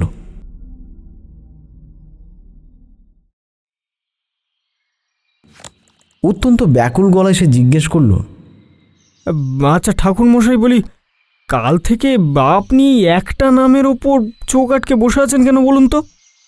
বীরবাহু নামটা দেখে আপনার অমন ভাব কেন হলো? আমাদের অন্তত খুলে বলুন না এটা। আমিও কিশোরীর পাশে গিয়ে দাঁড়িয়ে বললাম, হ্যাঁ ঠাকুরমশাই, রাজবাড়ির ওই জীর্ণ দলিলে এই নামটার পাশে একটা আংটির নকশাও তো আমরা দেখেছি। এই বীরবাহু লোকটা আসলে কে? ঠাকুরমশাই দিনলিপি থেকে চোখ না তুলেই এক দীর্ঘশ্বাস ফেললেন। তারপর বইটা সাবধানে বন্ধ করে চাদরের নিচে রাখতে রাখতে বললেন, নামটা আমি আগেও কোথাও শুনেছি বিভূতি, কিন্তু এই রাজবাড়ির সঙ্গে আর এই পরিবারের সঙ্গে তার সম্পর্ক কি সেটা আমি কিছুতেই বুঝতে পারছি না। তিনি সরাসরি আর কোনো উত্তর দিলেন না। কিছুক্ষণ চুপ করে থাকার পর তিনি হঠাৎ আসন ছেড়ে উঠে দাঁড়ালেন এবং বললেন, চলো, আজ আমাদের একবার কাশীর অন্দরে বেরোতে হবে। একজন মানুষের সঙ্গে দেখা করা দরকার। খোঁজ নিয়ে জানা গেল ঠাকুরমশাই যার কাছে যেতে চাইছেন তিনি হলেন কাশীর এক পরম শ্রদ্ধেয় বৃদ্ধ পণ্ডিত, নাম হরিহর শাস্ত্রী। রুদ্রনারায়ণ বাবুর এক বিশ্বস্ত পরিচারককে সঙ্গে নিয়ে আমরা তার গৃহের উদ্দেশ্যে রওনা হলাম। কাশীর সেই সুবিখ্যাত সরু পাথরে বাঁধানো গলিগুলোর মধ্যে দিয়ে আমরা হাঁটছিলাম। দুপাশে সুপ্রাচীন কালের বাড়ি, তাদের দেওয়ালের গায়ে শ্যাওলা আর ইতিহাসের চিহ্ন। হাঁটতে হাঁটতে আমরা এক নিভৃত গলির মোড়ে এক প্রাচীন চুনকামের বাড়ির সামনে এসে দাঁড়ালাম। ভেতরে ঢুকতেই এক অদ্ভুত শান্ত ও পবিত্র পরিবেশ আমাদের অভ্যর্থনা জানালো। বাতাসে ভেসে আসছে ধূপ আর চন্দনের মৃদু সুগন্ধ। বাড়ির একতলার একটা বড় ঘরে গদি সর্বস্ব ফরাসের ওপর বসেছিলেন পণ্ডিত হরিহর শাস্ত্রী। তার বয়স প্রায় 90 বছর। চুল দাড়ি সব বরফের মতো সাদা, চোখে এক আশ্চর্য তেজ ও মায়াময় ভাব। ঘরের চারপাশে তাকালে চোখ জুড়িয়ে যায়। কাঠের বড় বড় আলমারিগুলো প্রাচীন সংস্কৃত পুঁথি, জীর্ণ কাগজ আর তাম্র শাসনে ঠাসা। তিনি যে এক মস্ত বড় মহাভারত বিশেষজ্ঞ এবং দুর্লভ পুঁথির সংগ্রাহক তা ঘরখানায় পা দিলেই অনুধাবন করা যায়। ঠাকুরমশাই অত্যন্ত শ্রদ্ধার সঙ্গে পণ্ডিত মশাইকে প্রণাম করলেন। আমিও কিশোরীও তার পদধূলি নিলাম। হরিহর শাস্ত্রী মশাই মৃদু হেসে আমাদের বসতে দিলেন। কুশল বিনিময়ের পর ঠাকুরমশাই আর সময় নষ্ট করলেন না। তিনি চাদরের নিচ থেকে সেই চামড়ায় বাঁধানো দিনলিপিটি বার করে পণ্ডিত মশাইকে দিলেন। তারপর উই পোকায় খাওয়া সেই নির্দিষ্ট পাতাটি খুলে তার চোখের সামনে মেলে ধরলেন, যেখানে বীরবাহু নামটা লেখা ছিল। পণ্ডিত মশাই প্রথমে বেশ স্বাভাবিক ভঙ্গিতেই জীর্ণ কাগজটার দিকে চাইলেন, কিন্তু যেমনই তার চোখ সেই বড় বড় অক্ষরে লেখা নামটার উপর পড়ল, তিনি অত্যন্ত বিস্মিত হয়ে নিজের চশমাটা চোখ থেকে খুলে কোঁচার কাপড় দিয়ে ভালো করে মুছলেন। তারপর চশমাটা আবার পরে কাগজের একেবারে গায়ের কাছে মুখ নিয়ে গিয়ে লেখাটা দ্বিতীয়বার পড়লেন। কিশোরী আর আমি অত্যন্ত কৌতূহলে তার মুখের দিকে তাকিয়েছিলাম। পণ্ডিত মশাই ধীর মাথায় মাথা নাড়লেন। তিনি ফিসফিস করে বললেন, বীরবাহু ধৃতরাষ্ট্রের এক পুত্রের নাম।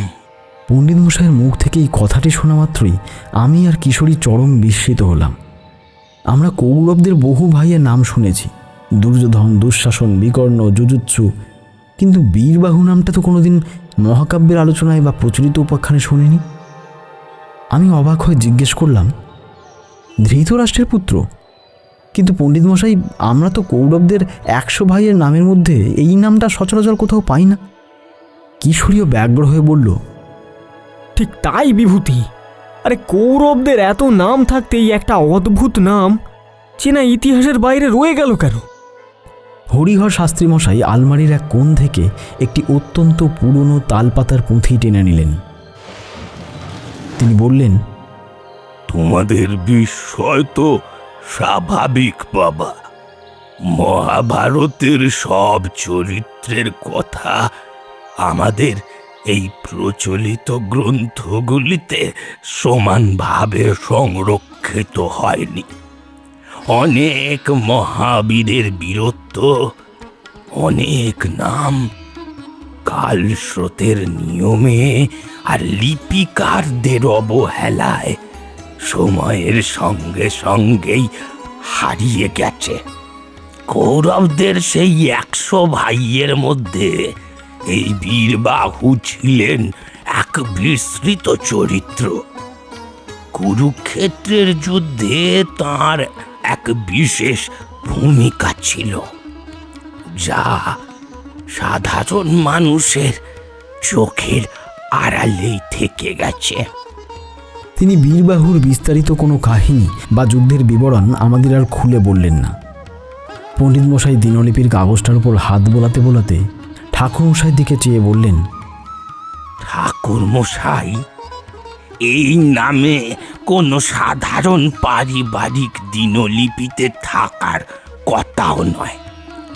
যে ব্যক্তি আজ থেকে 150-200 বছর আগে এই নাম নিজের ডায়েরিতে লিখে রেখেছিল, সে হয় কোনো প্রাচীন গোপন বৃত্তান্ত জানত, নয়তো এমন কোনো কিছুর সংস্পর্শে এসেছিল যার ইতিহাস সরাসরি কুরুক্ষেত্র পর্যন্ত গিয়ে পৌঁছায়। এই আলোচনার সময় রুদ্রনারায়ণবাবুর সেই যুবক পুত্র অনিরুদ্ধ আমাদের সঙ্গেই ছিল। সে এতক্ষণ পণ্ডিত মশাইয়ের কথা মন দিয়ে শুনছিল, কিন্তু তার যুক্তিবাদী মন এই মহাভারতের যোগসূত্রকে সহজে মেনে নিতে পারল না। সে একটু এগিয়ে এসে বিনীত কিন্তু দৃঢ় গলায় বলল, পণ্ডিত মশাই, আপনার কথা আমি ফেলে দিচ্ছি না, কিন্তু একটা পুরনো কাগজে একটা নাম পাওয়া গেছে বলে কি প্রমাণ হয়ে যায় আমাদের এই রাজবাড়ির সঙ্গে মহাভারতের কুরুক্ষেত্রের কোনো সম্পর্ক আছে? বীরবাহু তো অন্য কোনো সাধারণ মানুষেরও নাম হতে পারে, একই নামে তো বহু লোক থাকতে পারে, একে কাকতালীয় ঘটনাও তো বলা যায়। অনিরুদ্ধের কথায় যথেষ্ট যুক্তি ছিল। বর্তমান যুগের একজন আধুনিক যুবকের পক্ষে এই প্রাচীন মহাকাব্যের সম্পর্ককে স্রেফ একটা নামের উপর ভিত্তি করে বিশ্বাস করা সত্যি কঠিন। পাঠক হিসেবেও তার এই সংশয়কে একেবারে উড়িয়ে দেওয়া যায় না। ঠাকুরমশাই অনিরুদ্ধের কথার উত্তরে কিছু বললেন না। তিনি শুধু দিনলিপির আরও কয়েকটি জীর্ণ পাতা উল্টে, যেখানে লেখকের সেই চরম আতঙ্কের কথা এবং বংশের ওপর অর্পিত বিশেষ দায়িত্বের কথা লেখা ছিল, তা পণ্ডিত মশাইকে পড়ে শোনালেন। সব শুনে পণ্ডিত হরিহর শাস্ত্রী অনেকক্ষণ চোখ বন্ধ করে গভীর চিন্তায় ডুবে রইলেন। ঘরের ধূপের ধোঁয়া তার সাদা দাড়ি আর চুলে এক মায়াবী রূপ তৈরি করেছিল। অবশেষে তিনি চোখ মেললেন। তার চাউনিতে এক সতর্কবাণীর আভাস ফুটে উঠল। তিনি ঠাকুরমশাইয়ের দিকে চেয়ে বললেন, তোমরা যদি এই অনুসন্ধান চালিয়ে যাও, তবে হয়তো এমন এক ভয়ানক ইতিহাসের সামনে দাঁড়াবে, যা বহু শতাব্দী ধরে মানুষ ইচ্ছে করেই পৃথিবীর আলো থেকে আড়াল করে রেখে এসেছে। সে বড় দুর্গম পথ। বিদায় নেওয়ার সময় যখন আমরা ঘর থেকে বেরিয়ে আসছি, তখন পণ্ডিত হরিহর শাস্ত্রী হঠাৎ ঠাকুরমশাইকে হাত বাড়িয়ে আলাদা করে নিজের কাছে ডাকলেন। আমি আর কিশোরী তখন ঘরের দরজার কাছাকাছি দাঁড়িয়েছিলাম, তাই আমাদের পক্ষে তাদের কথা শোনার কোনো উপায় ছিল না। পণ্ডিত মশাই ঠাকুরমশাইয়ের কানের কাছে মুখ নিয়ে গিয়ে অত্যন্ত নিচু গলায় ফিসফিস করে একটি কথা বললেন। দূর থেকে দেখলাম সেই কথাটি শোনা মাত্রই ঠাকুরমশাইয়ের মুখের ভাব একেবারে শক্ত হয়ে গেল। তার কপালে গভীর চিন্তার রেখা ফুটে উঠল। তিনি শুধু ধীর মাথায় সায় দিয়ে পণ্ডিত মশাইয়ের কাছ থেকে বিদায় নিলেন।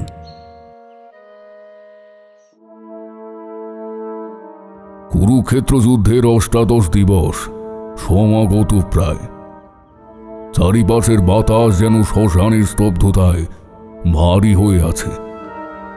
পাণ্ডব শিবিরে যখন জয়ের উল্লাস, কৌরবদের শিবিরে তখন শুধুই ঘন অন্ধকার আর চরম হতাশা।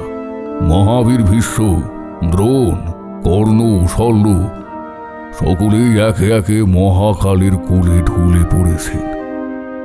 কৌরবদের পক্ষে অলৌকিক কোনো শক্তি ছাড়া জয় ছিনিয়ে আনা এখন এক প্রকার অসম্ভব। এমনই এক ধমধমে সন্ধ্যায় যুদ্ধক্ষেত্রের রক্ত আর ধুলো মাখা বর্ম পরিহিত অবস্থায় কৌরবদের অন্যতম ভ্রাতা মহাবীর বীরবাহু ফিরে এসেছেন। তিনি অত্যন্ত সাহসী এবং তেজস্বী, কিন্তু আজকের এই পরাজয়ের গ্লানি আর অন্তরে এক তীব্র অস্থিরতার জন্ম দিয়েছে। তিনি শিবিরের এক কোণে কৃপানে ভর দিয়ে স্তব্ধ হয়ে দাঁড়িয়ে আছেন, আর মনে কেবলই একটি প্রশ্ন বারবার আছাড় খাচ্ছে: ধর্ম কি সত্যি পাণ্ডবদের পক্ষেই আছে? যদি তাই হয়, তবে কৌরবদের এই বিপুল ক্ষত্রিয় শক্তির এত নির্মম বিনাশ কেন হল? ঠিক তখনই শিবিরের অন্ধকার কোণ থেকে এক জটাজুটোধারী দীর্ঘকায় তান্ত্রিকের আবির্ভাব ঘটল। তার চোখ দুটি আগুনের গোলার মতো জ্বলছে, ললাটে রক্তচন্দনের তিলক। তিনি সাধারণ কোনো যোগী নন। সুদূর কামরূপ থেকে এক ভয়ানক সাধনায় সিদ্ধি লাভ করে কৌরব শিবিরে এই অন্তিম লগ্নে এসে উপস্থিত হয়েছেন। তান্ত্রিক বীরবাহুর মনের অস্থিরতা লক্ষ্য করে এক কুটিল হাসি হাসলেন। তার কণ্ঠস্বর গম্ভীর। তিনি বললেন,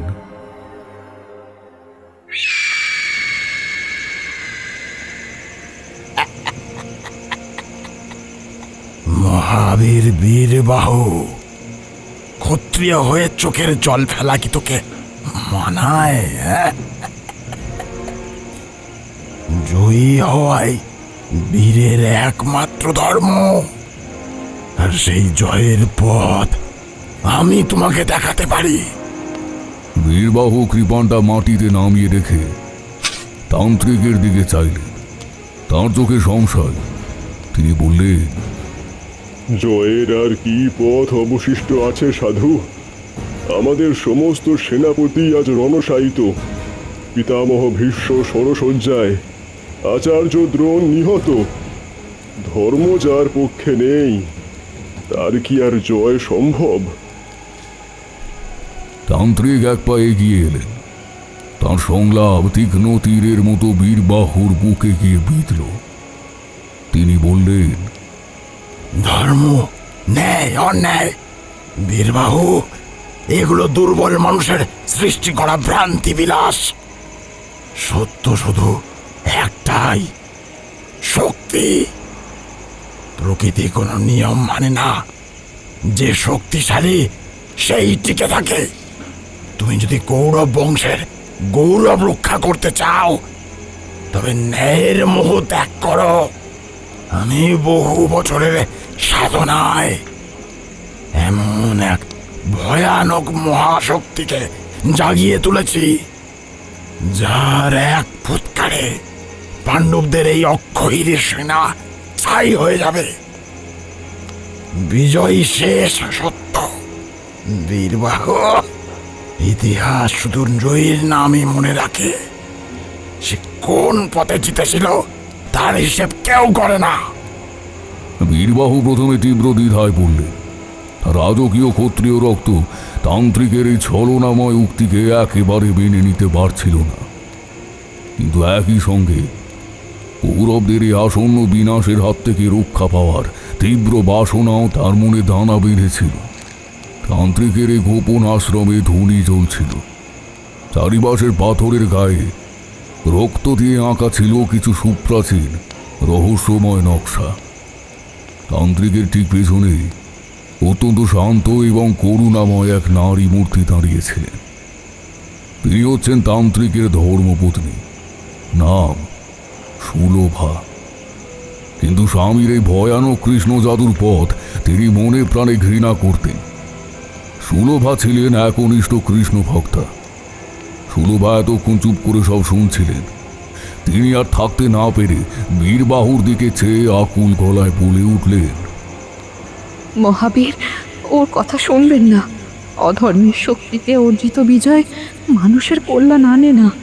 নিজের আত্মার পবিত্রতা বিসর্জন দিয়ে যে সাম্রাজ্য লাভ করা যায় তা আসলে এক জ্বলন্ত চিতা। আপনি কুরুবংশের সন্তান, এই পাপের ভাগী হবেন না। তান্ত্রিক গর্জে উঠলেন, সুলভা, তুমি ঘরের নারী। এই মহাজাগতিক শক্তির খেলায় নিজের নাক গলাতে এসো না।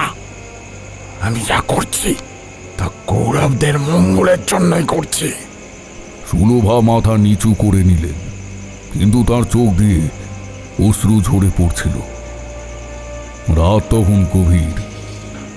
শিবিরের সবাই ক্লান্তিতে ঘুমিয়ে পড়েছে, কিন্তু সুলভার চোখে ঘুম নেই। তিনি বনের এক নিভৃত কোণে একটি সুপ্রাচীন অসত্য গাছের নিচে এসে 2 হাত জোর করে বসলেন। চারিপাশের অন্ধকার যেন নিথর হয়ে আছে। সুলভা কাঁদতে কাঁদতে প্রার্থনা করতে লাগলেন, হে জনার্দন, হে মধুসূদন, তুমি তো অন্তর্যামী, তুমি সব জানো। আমার স্বামী নিজের লোভ আর অহংকারের বশে এক চরম অধর্মের আশ্রয় নিতে চলেছেন। তিনি এমন এক শক্তির আবাহন করছেন যা এই সৃষ্টিকে ছাড়খাড় করে দিতে পারে। আমি কার কাছে যাব প্রভু? তুমি এই পৃথিবীকে এই আসন্ন মহাবিপদ থেকে রক্ষা করো। সুলভার এই তীব্র ব্যাকুলতার মাঝে চারপাশের নিস্তব্ধতা যেন এক অলৌকিক শান্তিতে ভরে গেল। কোনো মেঘের গর্জন বা আলোর চটকদার ঝলকানি হলো না। অত্যন্ত নিঃশব্দে এক মায়াবী রূপ ধারণ করে অন্ধকার বারান্দার পাশে এসে দাঁড়ালেন স্বয়ং শ্রীকৃষ্ণ। তাঁর অধরে সেই চিরপরিচিত শান্ত মধুর হাসি, চোখে বিশ্বব্রহ্মাণ্ডের প্রজ্ঞা। কৃষ্ণকে দেখা মাত্রই সুলভা তার চরণে লুটিয়ে পড়লেন।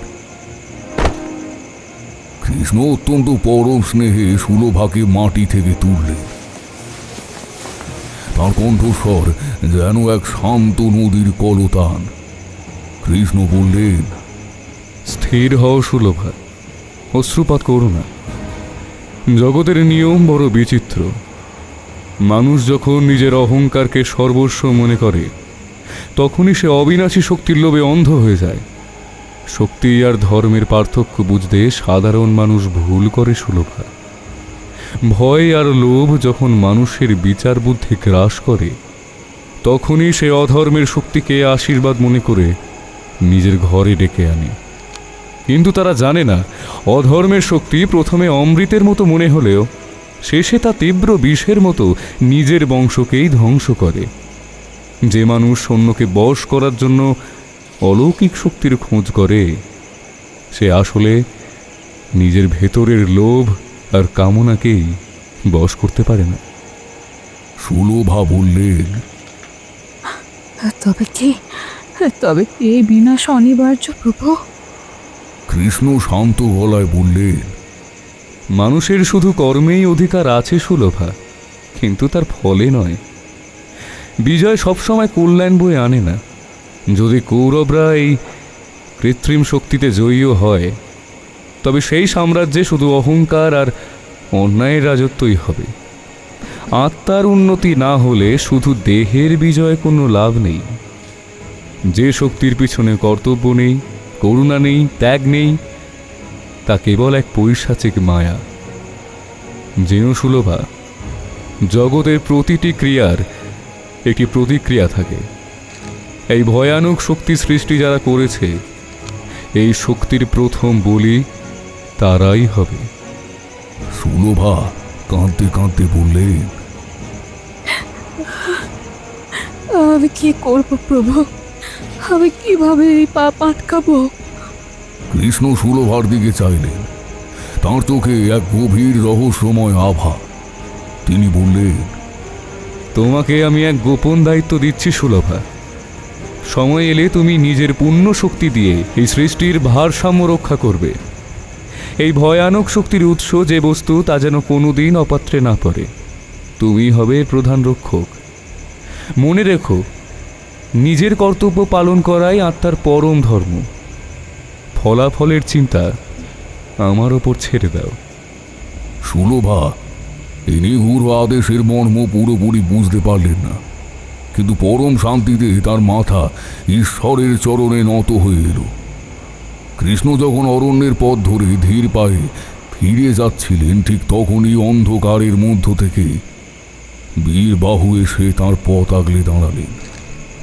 বীরবাহুর হাতে তখনও কৃপাণ, কিন্তু তার চোখে এক চরম বিভ্রান্তি। বীরবাহু কৃষ্ণকে লক্ষ্য করে বললেন, বাসুদেব, আপনি এখানে? আমি জানি আপনি পাণ্ডবদের পক্ষে, কিন্তু আজ আপনাকে একটি সত্য বলতেই হবে। ধর্ম যদি সত্যি আপনার পাশে থাকে, তবে এই কুরুক্ষেত্রের যুদ্ধে এত রক্ত কেন? এত ক্ষত্রিয় বীরের কেন এই নির্মম দশা? আপনি কি সত্যিই ধর্ম রক্ষা করছেন, নাকি কৌরবদের বিনাশ দেখাই আপনার একমাত্র উদ্দেশ্য? কৃষ্ণ শান্ত মুখে বীরবাহুর সামনে এসে দাঁড়ালেন। তাঁর সৌম্যমূর্তি বীরবাহুর মনের সমস্ত তেজকে যেন এক মুহূর্তে শান্ত করে দিল। কৃষ্ণ বললেন, বীরবাহু, তুমি মহাবীর, কিন্তু তোমার দৃষ্টি শুধু এই বর্তমানের রক্তপাতের ওপরেই আটকে আছে। তুমি পেছনের ইতিহাস দেখছো না। ধর্ম কোনো ব্যক্তি বা বংশের সম্পত্তি নয়। যখন কোনো সমাজ বা বংশ অহংকার, অন্যায় আর নারীর অপমানে অন্ধ হয়ে যায়, তখন মহাকাল নিজেই তার বিচার করে। এই রক্তপাত আমি করাচ্ছি না বীরবাহু। কৌরবদের নিজেদের কৃতকর্মই আজ এই শ্মশান তৈরি করেছে। বীরবাহু বললেন, কিন্তু জনার্দন, পাণ্ডবরাও তো ছলনার আশ্রয় নিয়েছে, তবে তারা কেন জয়ী হচ্ছে? কৃষ্ণ গম্ভীর গলায় বললেন, যখন অধর্মের পাহাড় আকাশচুম্বী হয়ে যায়, তখন তাকে ভাঙার জন্য মহাকালকে কঠোর হতে হয়।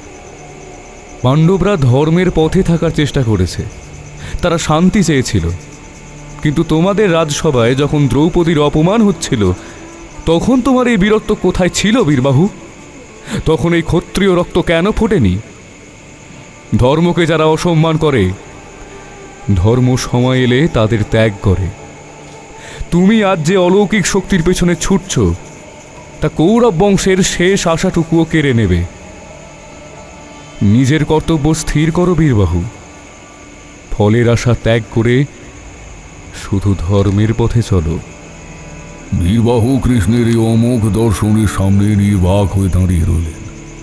তার মনে হচ্ছিল তার ভেতরের সমস্ত সংশয় যেন এক মুহূর্তে কর্পূরের মতো উড়ে গেছে। তান্ত্রিক দূর থেকে অরণ্যের এই সমস্ত দৃশ্য লক্ষ্য করছিলেন। তার ঠোঁটের কোণে লেগেছিল এক কুটিল আর রহস্যময় হাসি। তিনি মনে মনে ভাবছিলেন, কৃষ্ণ বড্ড দেরি করে ফেলেছেন। বীরবাহু যতই জ্ঞান লাভ করুক না কেন, তার নিজের সাধনা এখন পূর্ণাঙ্গ। তান্ত্রিকের সামনে একটি পাথরের বেদির ওপর কাপড়ে ঢাকা এক রহস্যময় বস্তু রাখা ছিল। সেই বস্তুর ভেতর থেকে এক অদ্ভুত নীলচে আলোর আভা মাঝে মধ্যে ঠিকরে বেরোচ্ছিল। তান্ত্রিক সে কাপড়ে ঢাকা রহস্যময় বস্তুটির ওপর নিজের কালো হাতখানা রাখলেন। তারপর অত্যন্ত নিচু ও পৈশাচিক গলায় বললেন, আর এক রাত, মাত্র আর এক রাত।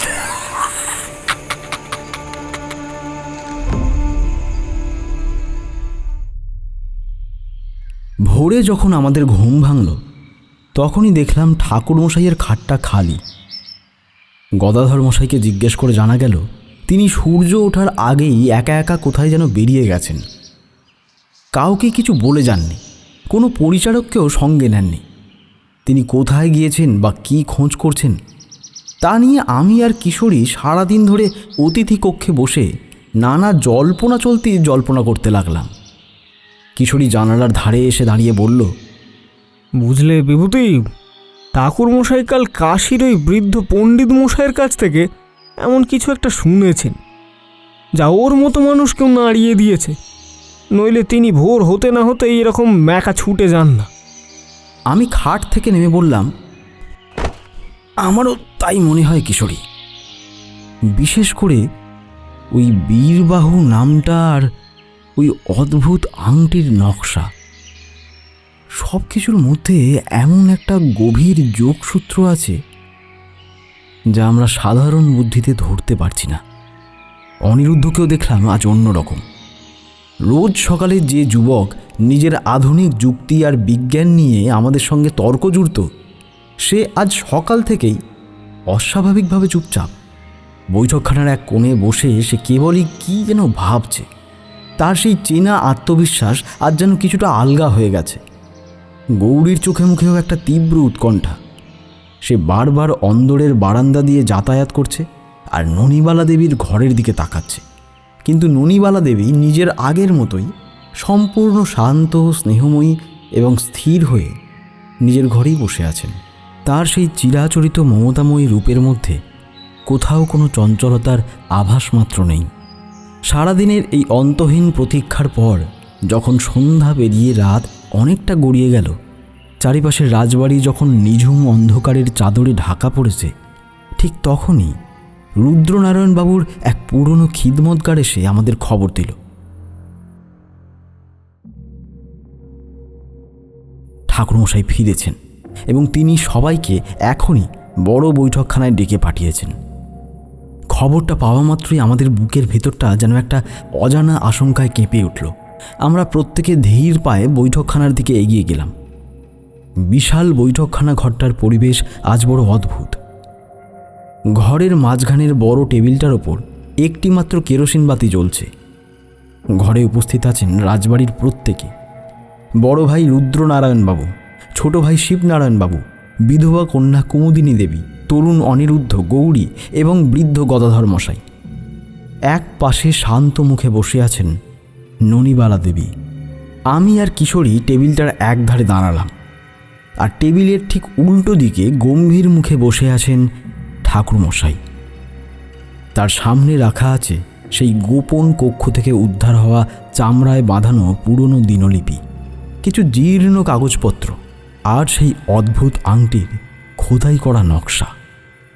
অনিরুদ্ধ আর থাকতে না পেরে এক ধাপ এগিয়ে এসে বিনীত কিন্তু ব্যাকুল গলায় প্রশ্ন করল,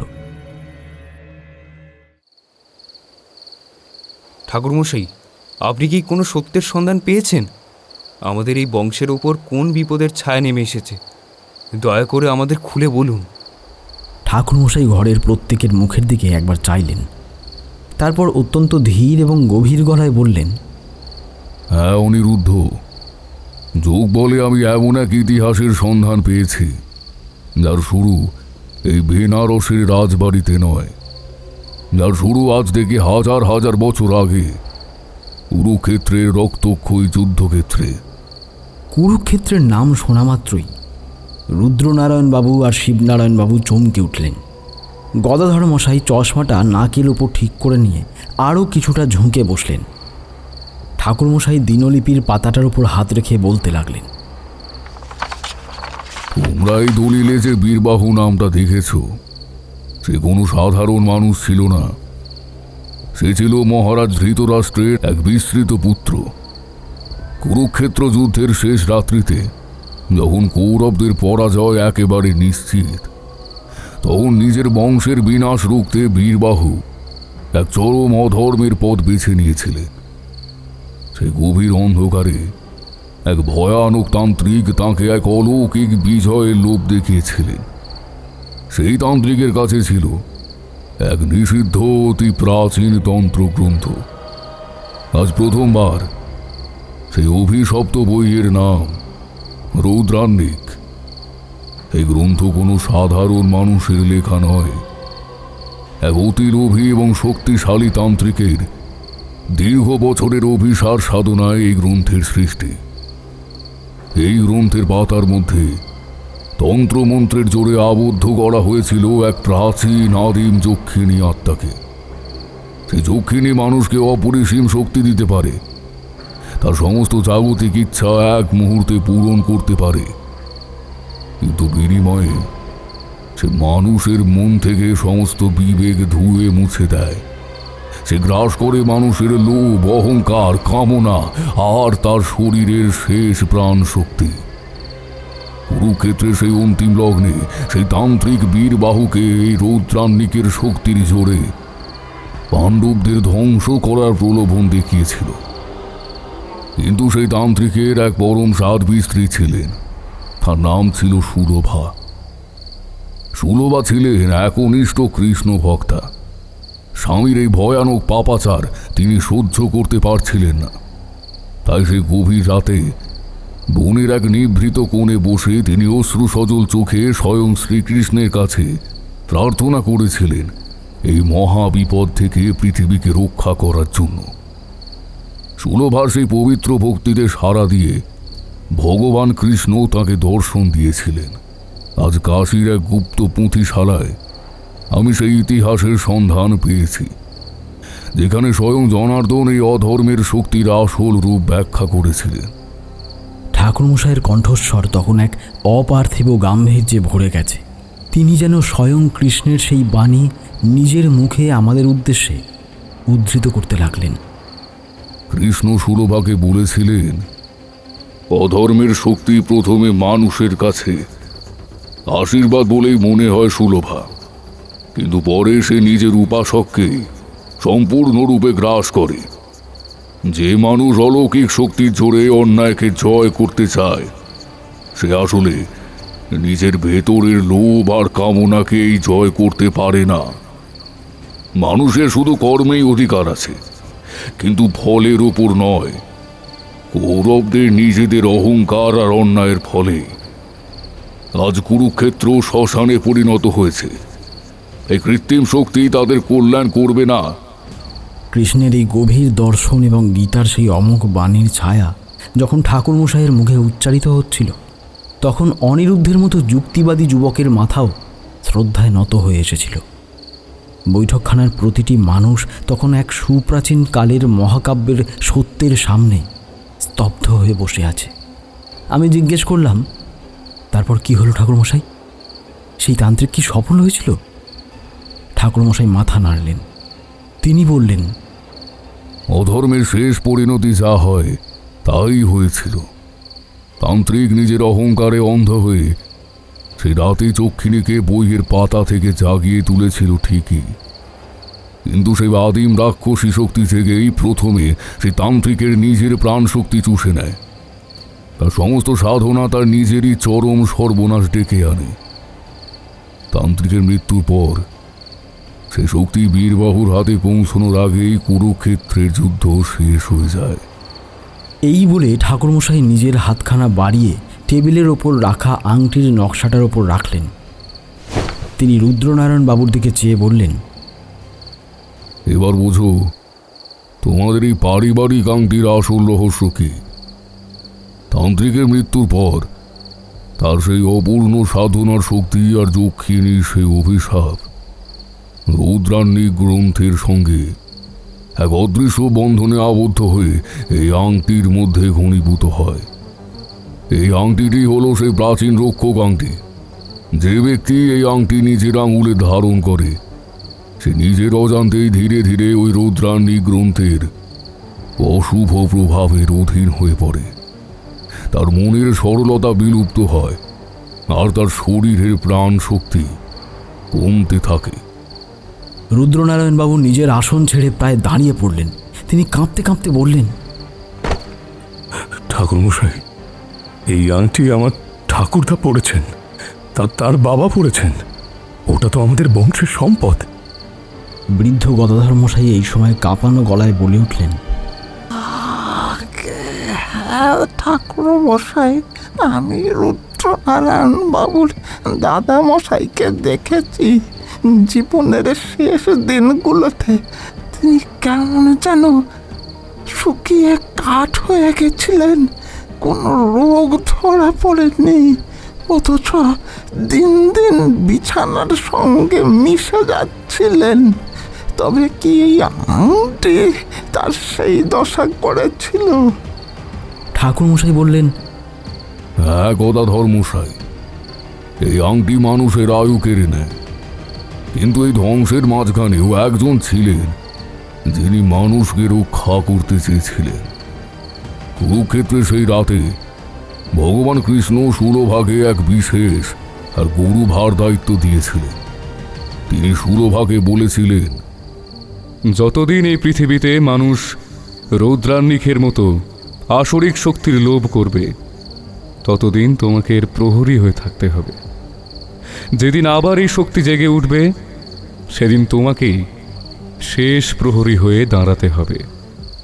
সুলভার পবিত্র আত্মা নিজের পূর্ণ শক্তি দিয়ে ওই গ্রন্থের ভেতরের যক্ষিণীকে শান্ত রাখার জন্য রৌদ্রান্নিকের সঙ্গে আবদ্ধ হয়ে যায়।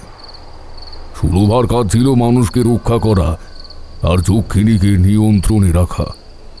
কিশোরী লণ্ঠনের আলোটার দিকে চেয়ে থেকে বলল, কিন্তু ঠাকুরমশাই বলি, মহাভারতের সেই অভিশপ্ত গ্রন্থ বেনারসের এই রাজবাড়িতে এলো কি করে? ঠাকুরমশাই দিনলিপিটা খুলে বললেন, সেটাই হলো ইতিহাসের সবচেয়ে বড় দুর্বলতা। কুরুক্ষেত্রের বহু শত বছর ধরে এক লোভী তান্ত্রিক গোষ্ঠী সে গুপ্তস্থানের সন্ধান পায় এবং বইটি উদ্ধার করে। কিন্তু বইয়ের ভেতরে সুলভার পূর্ণ শক্তির তীব্রতায় তারা বইটিকে নিজেদের কাজে ব্যবহার করতে পারেনি। তাই তারা এই বেনারসের গঙ্গা তীরে রাজবাড়ির ভিত্তির নিচে মাটির গভীর কক্ষে গ্রন্থটি লুকিয়ে রাখে। আর এই জমিদার বংশকে তারা অবোধ রক্ষকের দায়িত্ব দেয়। এই আংটিটি তারা বংশানুক্রমিকভাবে তোমাদের পূর্বপুরুষদের হাতে সঁপে দিয়ে যায়, যাতে এই আংটির মাধ্যমে বইয়ের শক্তি এই বংশের রক্তের সঙ্গে যুক্ত থাকে। এখান থেকেই সেই পরিবারের সঙ্গে রৌদ্রান্নিকের সেই ভয়ানক যোগসূত্র তৈরি হয়েছিল। ঠাকুরমশাই কথা শেষ করে দীর্ঘক্ষণ চুপ করে রইলেন। তারপর অত্যন্ত ধীর বরফের মতো ঠান্ডা গলায় বললেন, কিন্তু এই কাহিনীর সবচেয়ে বড় এবং সবচেয়ে ভয়ানক সত্যটা আমি এখনো তোমাদের বলিনি। সবাই স্তব্ধ হয়ে গেল। অনিরুদ্ধ, রুদ্রনারায়ণবাবু কারো মুখে একটা কথা নেই। ঠাকুরমশাই নিজের আসন থেকে ধীরে ধীরে উঠে দাঁড়ালেন। তারপর অত্যন্ত করুণ এবং গম্ভীর দৃষ্টিতে টেবিলের ওপাশে বসা ননিবালা দেবীর দিকে তাকালেন। তার সেই তীক্ষ্ণ দৃষ্টি ননিবালা দেবীর মুখের উপর স্থির হল।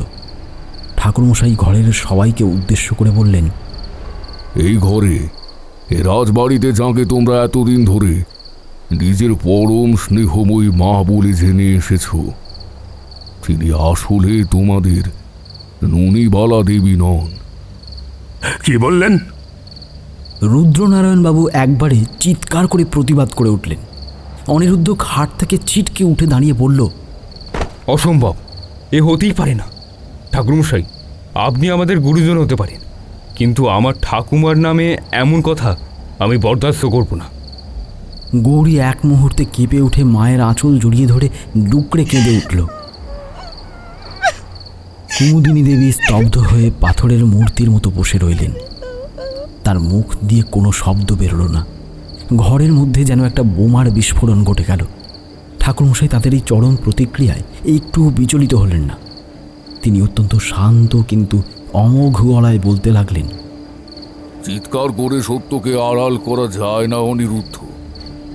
তোমাদের আসল ঠাকুমা ননিবালা দেবী আজ থেকে বহু বছর আগে এই ঘাটের উপর শেষ নিঃশ্বাস ত্যাগ করেছে।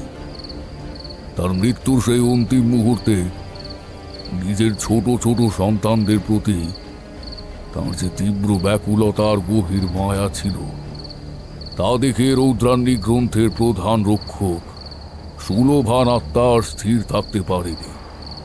মায়ের সেই শূন্য শরীরে সন্তানদের আগলে রাখার জন্য স্বয়ং সুলভার পবিত্র আত্মা এসে আশ্রয় নেয়। ননিবালা দেবীর মৃত্যুর পর তার পঞ্চভূত মিলিয়ে গিয়েছিল, কিন্তু তার সেই মমতাময়ী রূপ ধরে এতদিন ধরে যিনি এই রাজবাড়িকে সমস্ত অমঙ্গল থেকে বাঁচিয়ে রেখেছেন, সন্তানদের মায়ের স্নেহে বড় করেছেন, তিনি তোমাদের ননিবালা নন। তিনি হলেন মহাভারতের সেই মহীয়সী নারী সুলভা। রুদ্রনারায়ণবাবু দুই হাতে নিজের মাথাটা চেপে ধরে অস্ফুট গলায় বললেন, সুলভা, তবে কি আমাদের কোনো ভয় নেই ঠাকুরমশাই? মাই যদি আমাদের রক্ষক হন, তবে এই কয়েক মাস ধরে বাড়িতে এত উপদ্রব হচ্ছে কেন? ঠাকুরমশাইয়ের মুখখানা এবার আরও অন্ধকার হয়ে গেল। তিনি অত্যন্ত ভারাক্রান্ত গলায় বললেন, সেখানেই তো আসল বিপদ রুদ্রনারায়ণ বাবু। সুলভা এতদিন নিজের পূর্ণ শক্তি দিয়ে এই সংসারকে আগলে রেখেছিলেন, কিন্তু সম্প্রতি তোমাদের এই বাড়ি সংস্কারের সময় এবং কাল দুপুরে পশ্চিম মহলের ওই বহুদিনের বন্ধ গোপন কক্ষের দেওয়াল ভাঙার ফলে রৌদ্রান্নি গ্রন্থের উপর থাকা প্রাচীন তান্ত্রিক বাঁধনগুলো একে একে দুর্বল হয়ে পড়েছে। আর সেই সুযোগে বইয়ের ভেতরে থাকা সেই আদিম হিংস্র যক্ষিণী আত্মা আবার প্রবল শক্তিতে জেগে উঠেছে।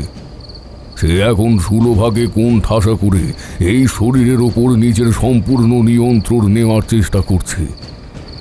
সুবালা কাল রাতে বারান্দায় যাকে দেখেছিল সে সুলভা নয়, সে ওই জেগে ওঠা যক্ষিণীর ছায়া। ঠাকুরমশাইয়ের এই চূড়ান্ত প্রকাশের পর ঘরের সমস্ত চিৎকার, সমস্ত প্রতিবাদ এক মুহূর্তে একেবারে স্তব্ধ হয়ে গেল। এক অতলান্ত শিউরে ওঠার নীরবতা সারা ঘরকে গ্রাস করল। আমরা প্রত্যেকে এক অজানা আশঙ্কায় ধীরে ধীরে টেবিলের ওপাশে বসে থাকা ননিবালা দেবীর দিকে তাকালাম। এতক্ষণ যিনি মাথা নিচু করে বসেছিলেন, তিনি এবার অতি ধীর গতিতে নিজের মাথাটি তুললেন। ঘরের সেই টিমটিমে কেরোসিন বাতির আলোয় তার মুখের অবয়বটা কেমন যেন অদ্ভুত ঠেকল। সেই মুহূর্তে কেন জানি না তার ওই পাথরের মতো স্থির চোখের দিকে তাকিয়ে থাকতে আমার আর বেশিক্ষণ সাহস হলো না। বুকের ভেতরটা কেমন যেন গুড়ুগুড়ু করে উঠল।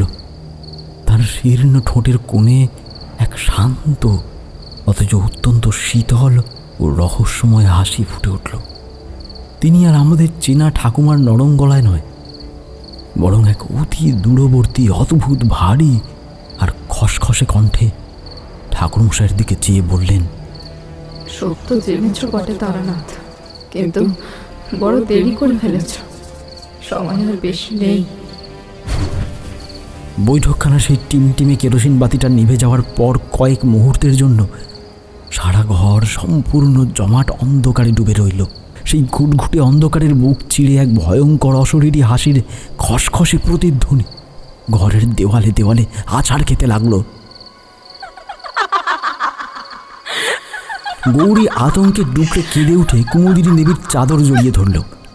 অনিরুদ্ধ এতক্ষণ যে যুক্তির পাহাড় খাড়া করে রেখেছিল, এই অলৌকিক অন্ধকারের তীব্রতায় তা এক মুহূর্তে চূর্ণ হয়ে গেল। সে স্তব্ধ হয়ে নিজের আসনে বসে রইল। রুদ্রনারায়ণবাবু আর শিবনারায়ণবাবু নিজেদের মায়ের ওই সংহারূপের দিকে তাকিয়ে পাথরের মূর্তির মতো অসাড় হয়ে পড়েছেন। ঠিক তখনই ঘরের এক কোণ থেকে ঠাকুরমশাইয়ের বজ্রকণ্ঠ ধ্বনিত হয়ে উঠল, কেউ নিজের স্থান থেকে নড়বে না, সবাই স্থির হয়ে বসো।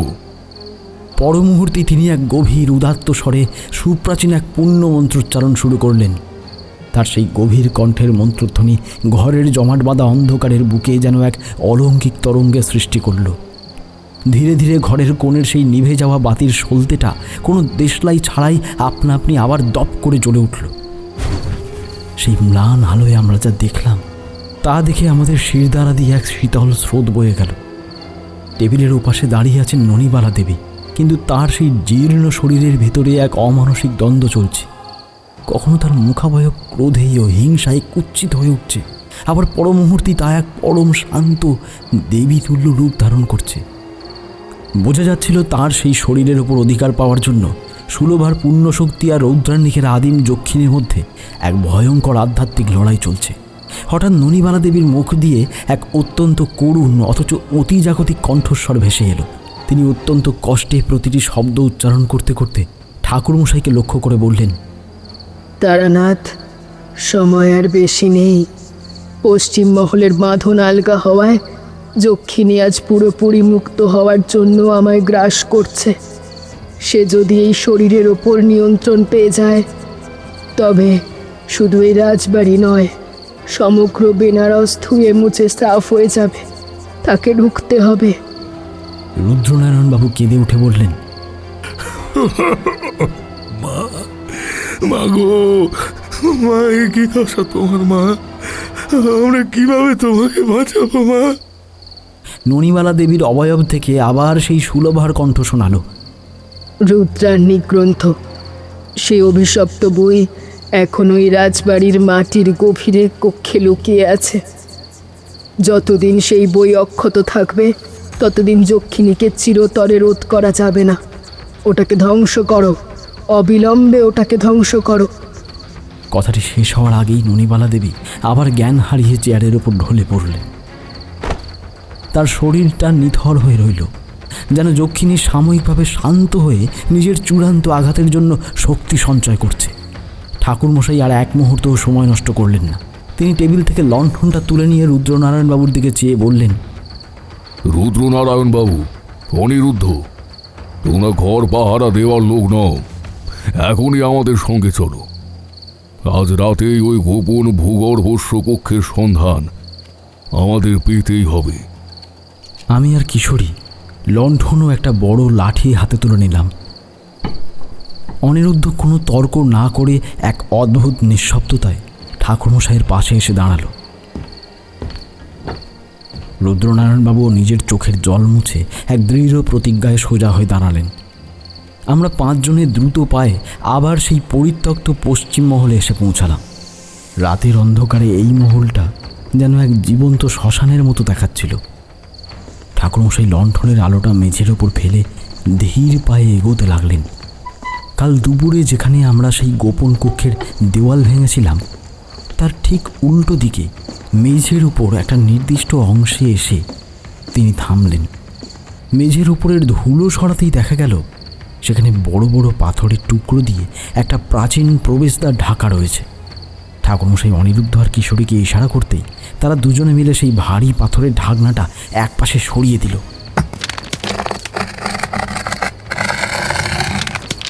সঙ্গে সঙ্গে মাটির নিচে থেকে একটা সুপ্রাচীন স্যাঁতস্যাঁতে আর তীব্র শীতল হাওয়া আমাদের মুখে এসে লাগলো। লণ্ঠনের আলো ফেলতেই দেখা গেল নিচের দিকে নেমে গেছে একটা অন্ধকার পাথরের সিঁড়ি। আমরা অত্যন্ত সাবধানে এক একটা ধাপ পেরিয়ে মাটির গভীরে নামতে লাগলাম। এটা একটা সুবিশাল এবং দীর্ঘ গুপ্ত পথ। লণ্ঠনের ম্লান আলোয় দুপাশের পাথরের দেওয়ালে ইতিহাসের এমন এক অধ্যায় ফুটে উঠল যা দেখে বিস্ময়ে আমাদের বাক্যহারা হতে হলো। এখানকার স্থাপত্যে স্পষ্ট কুরুক্ষেত্র পরবর্তী যুগের ছাপ। বড় বড় পাথরের গায়ে খোদাই করা রয়েছে যুদ্ধরথের চাকা, ভগ্ন শিলালিপি এবং কৌরবদের সেই বিস্তৃত মহাবীর বীরবাহুর নামাঙ্কিত প্রাচীন ক্ষয়প্রাপ্ত চিহ্ন। সেই চিহ্নের ঠিক নিচেই কালির টানে এক বিশেষ রক্ষা চিহ্ন আঁকা রয়েছে, যার নিচে সংস্কৃতে ক্ষয়ে যাওয়া অক্ষরে কিছু লেখা। ঠাকুরমশাই লণ্ঠনটা কাছে নিয়ে বললেন, এটি সুলভার নিজের পুণ্য শক্তি দিয়ে তৈরি করা প্রাচীন রক্ষা কবচ। আমরা আরও নিচে নেমে অবশেষে এক বিশাল ভূগর্ভস্থ প্রকোষ্ঠে এসে পৌঁছালাম। ঘরটি পাথরের চাই দিয়ে তৈরি, জানলাবিহীন। সেই ঘরের ঠিক মাঝখানে একটি সুউচ্চ পাথরের বেদি রয়েছে, আর সেই বেদির ওপর অবহেলায় রাখা আছে সেই চামড়ায় বাঁধানো সুপ্রাচীন রৌদ্রান্নিক গ্রন্থ। বইটির কাছাকাছি যাওয়া মাত্রই আমরা অনুভব করলাম চারপাশের আবহাওয়া যেন এক অলৌকিক উপদ্রবে বরফের মতো ঠান্ডা হয়ে গেছে। আমাদের মুখ দিয়ে গরম হাওয়া বেরোতে লাগলো। ঠাকুরমশাই ধীর পায়ে এগিয়ে গিয়ে বেদির উপর থেকে সেই গ্রন্থটি স্পর্শ করলেন। তিনি যেমনই বইটি হাতে নিলেন, অমনি মাটির নিচের সেই বদ্ধ ঘরের বাতাস এক উন্মত্ত ঝড়ের রূপ ধারণ করল। ওপর থেকে পাথরের গুঁড়ো খসে খসে পড়তে লাগলো, আর ওপরের রাজবাড়ির অন্দরমহল থেকে পরিচারকদের তীব্র আর্তনাদ ও দরজা জানলা অনবরত আছাড় খাওয়ার ভয়ঙ্কর শব্দ মাটির নিচে এসে পৌঁছালো। সুদূর বেনারসের কোনো চেনা মন্দির থেকে ঘণ্টার ধ্বনি কোনো মানুষ ছাড়াই নিজে থেকে তীব্র গতিতে বেজে ওঠার আওয়াজ এই ভূগর্ভস্থ প্রকোষ্ঠে প্রতিধ্বনিত হতে লাগল। রৌদ্রান্নিকের ভেতরের যক্ষিণী বুঝতে পেরেছিল যে তার অস্তিত্বের ওপর শেষ আঘাত আসতে চলেছে। ঠিক সেই মুহূর্তে সেই অন্ধকারের মধ্যে সিঁড়ি বেয়ে ধীর পায়ে নেমে এলেন ননিবালা দেবী। তার চুলগুলো চারপাশের বাতাসে উঠছে, মুখখানা এক ভয়ানক অপার্থিব ছায়ায় ঢাকা। যক্ষিণী তার শরীরটাকে সম্পূর্ণ নিজের অধীনে নিয়ে সেখানে উপস্থিত হয়েছে। আমাদের সামনে এসে যক্ষিণী এক তীক্ষ্ণ উপহাসের হাসি হাসল।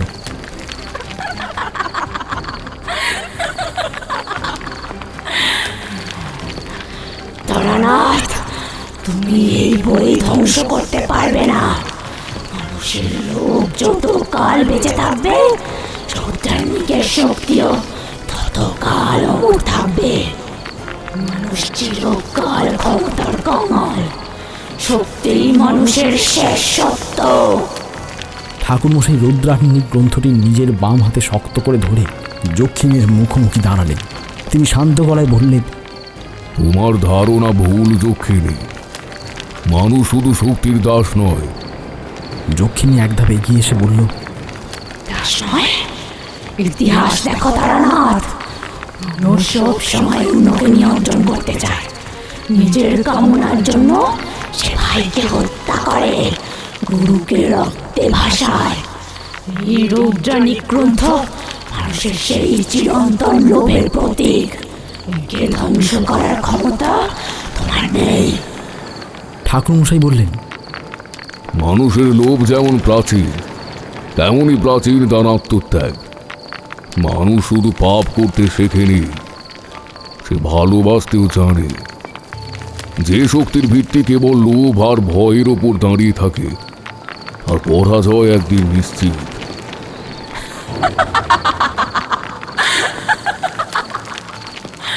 ভালোবাসা দেখ, ওগুলো দুর্বল মানুষের সান্ত্বনা। এই রৌদ্রাণিকের পাতা থেকে যে মহাশক্তি জন্ম নেয়, তার সামনেও সব ফৎকারে উড়ে যায়। বীরবাহু এই শক্তির কাছে আত্মসমর্পণ করেছিল, তোমরাও করবে। বীরবাহু শেষ মুহূর্তে নিজের ভুল বুঝতে পেরেছিল। রাজ এই বেনারসের মাটিতে তোমার ওই আসরিক শক্তির অন্তিম লগ্ন উপস্থিত। যক্ষিণী গর্জে উঠল, তবে দেখো রৌদ্রাণিকের প্রকৃত রূপ। কথাটি শেষ হওয়ার সঙ্গে সঙ্গে ননিবালা দেবীর শরীরের বৃদ্ধ শীর্ণ আবরণটা যেন এক মায়াবী টানে ভেঙে পড়তে লাগলো। তার সেই মমতাময়ী মুখের অবয়ব বিলুপ্ত হয়ে এক ভয়ঙ্কর, প্রাচীন এবং অমানবিক কালো নারী মূর্তির অবয়ব অন্ধকারের মধ্যে দানা বেঁধে উঠল। তার চোখ দুটি থেকে রক্তের মতো লাল আলো ঠিকরে বেরোতে লাগলো। ঠিক সেই মুহূর্তে ননিবালা দেবীর শরীরের ভেতর থেকে সুলভার জ্যোতির্ময় পূর্ণ শক্তি শেষবারের মতো সম্পূর্ণভাবে জেগে উঠল। এক শুভ্র আলোর আভা যক্ষিণীর সেই কালো অবয়বকে আঘাত করল। কিন্তু এবার সুলভা সঙ্গে সঙ্গে জয়ী হতে পারলেন না। বহু বছর মাটির নিচে চাপা পড়ে এবং গোপন কক্ষের প্রাচীর ভাঙার ফলে যক্ষিণীর শক্তি এখন এক প্রলয়ঙ্করী রূপ ধারণ করেছে। যক্ষিণীর সেই কালো ধোঁয়া সুলভার শুভ্র আলোকে চারপাশ থেকে গ্রাস করতে লাগলো। সুলভার সেই পবিত্র আলো ধীরে ধীরে ম্লান হতে শুরু করলো।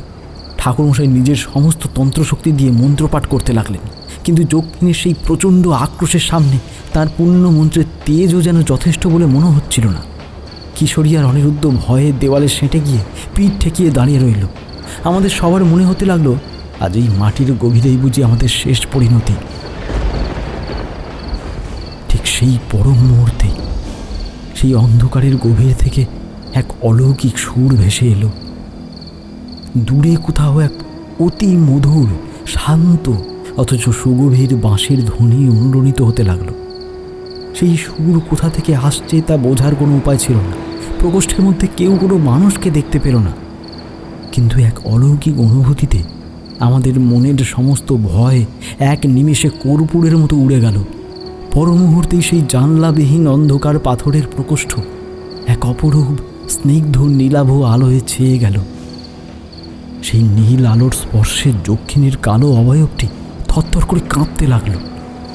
সুলভা সেই আলোর দিকে চেয়ে নিজের ম্লান হয়ে আসা কণ্ঠস্বর ফিরে পেলেন। তিনি অত্যন্ত আবেগপূর্ণ কাঁপানো গলায় বলে উঠলেন, প্রভু, তুমি এসেছ? তুমি তোমার দাসীকে বলোনি? যক্ষিণী জীবনে প্রথমবার তীব্র ভয়ে পিছিয়ে গেল। তার সেই অমানসিক চোখে এক চরম আতঙ্কের ছায়া ফুটে উঠল। ঠিক তখনই সেই ভূগর্ভস্থ প্রকোষ্ঠের আকাশময় এক গম্ভীর মেঘমন্দ কণ্ঠ প্রতিধ্বনিত হয়ে উঠল। यदा यदा हि धर्मस्य ग्लानिर्भवति भारत अभ्युत्थानधर्मस्य तदात्मनं सृजाम्यहम्। সুলভা এক দিব্য স্বরে ঘোষণা করলেন, হে জনার্দন, কুরুক্ষেত্রের সেই যুদ্ধরাত্রিতে তোমার দেওয়া দায়িত্ব আজ আমি সম্পূর্ণ করব। তিনি নিজের জন্মের পর থেকে অর্জিত সমস্ত পুণ্য শক্তি, সমস্ত সাধনার বহল এক মুহূর্তে বিসর্জন দিয়ে সেই উন্মত্ত যক্ষিণী আত্মাকে টেনে নিয়ে রুদ্রান্নী গ্রন্থের পাতার ভেতরে অবরুদ্ধ করে ফেললেন। সুলভার এই অন্তিম আত্মত্যাগের দৃশ্য আমাদের চোখের জল এনে দিল। যক্ষিণী নিজের শেষ মুহূর্তে এক ভয়ঙ্কর কান ফাটানো আর্তনাদ করে উঠল।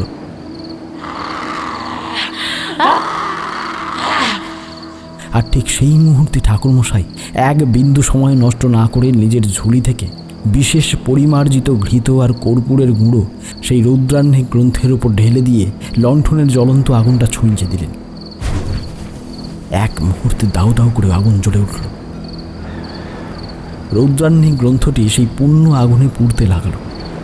যক্ষিণী এবং সেই অভিশপ্ত গ্রন্থ দুইয়েরই চিরন্তন বিনাশ ঘটল সেই লেলিহান শিখার বুকে। ধীরে ধীরে সেই আর্তনাদ সুদূরে মিলিয়ে গেল, আর তার সঙ্গে সঙ্গেই চারিপাশের সেই অলৌকিক ঝড়, সেই জমাট বাঁধা শীতলতা এক নিমেষে উবে গেল। বইটি যখন সম্পূর্ণ ভস্মীভূত হয়ে গেল, তখন সেই ছাইয়ের ওপর থেকে এক অত্যন্ত সুন্দর জ্যোতির্ময় নারী মূর্তি শূন্যে ভেসে উঠল। তিনি সুলভা।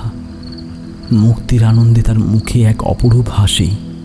তিনি ধীর পায়ে মেঝের ওপর মুহ্যমান পড়ে থাকা রুদ্রনারায়ণবাবু অনিরুদ্ধদের দিকে চাইলেন।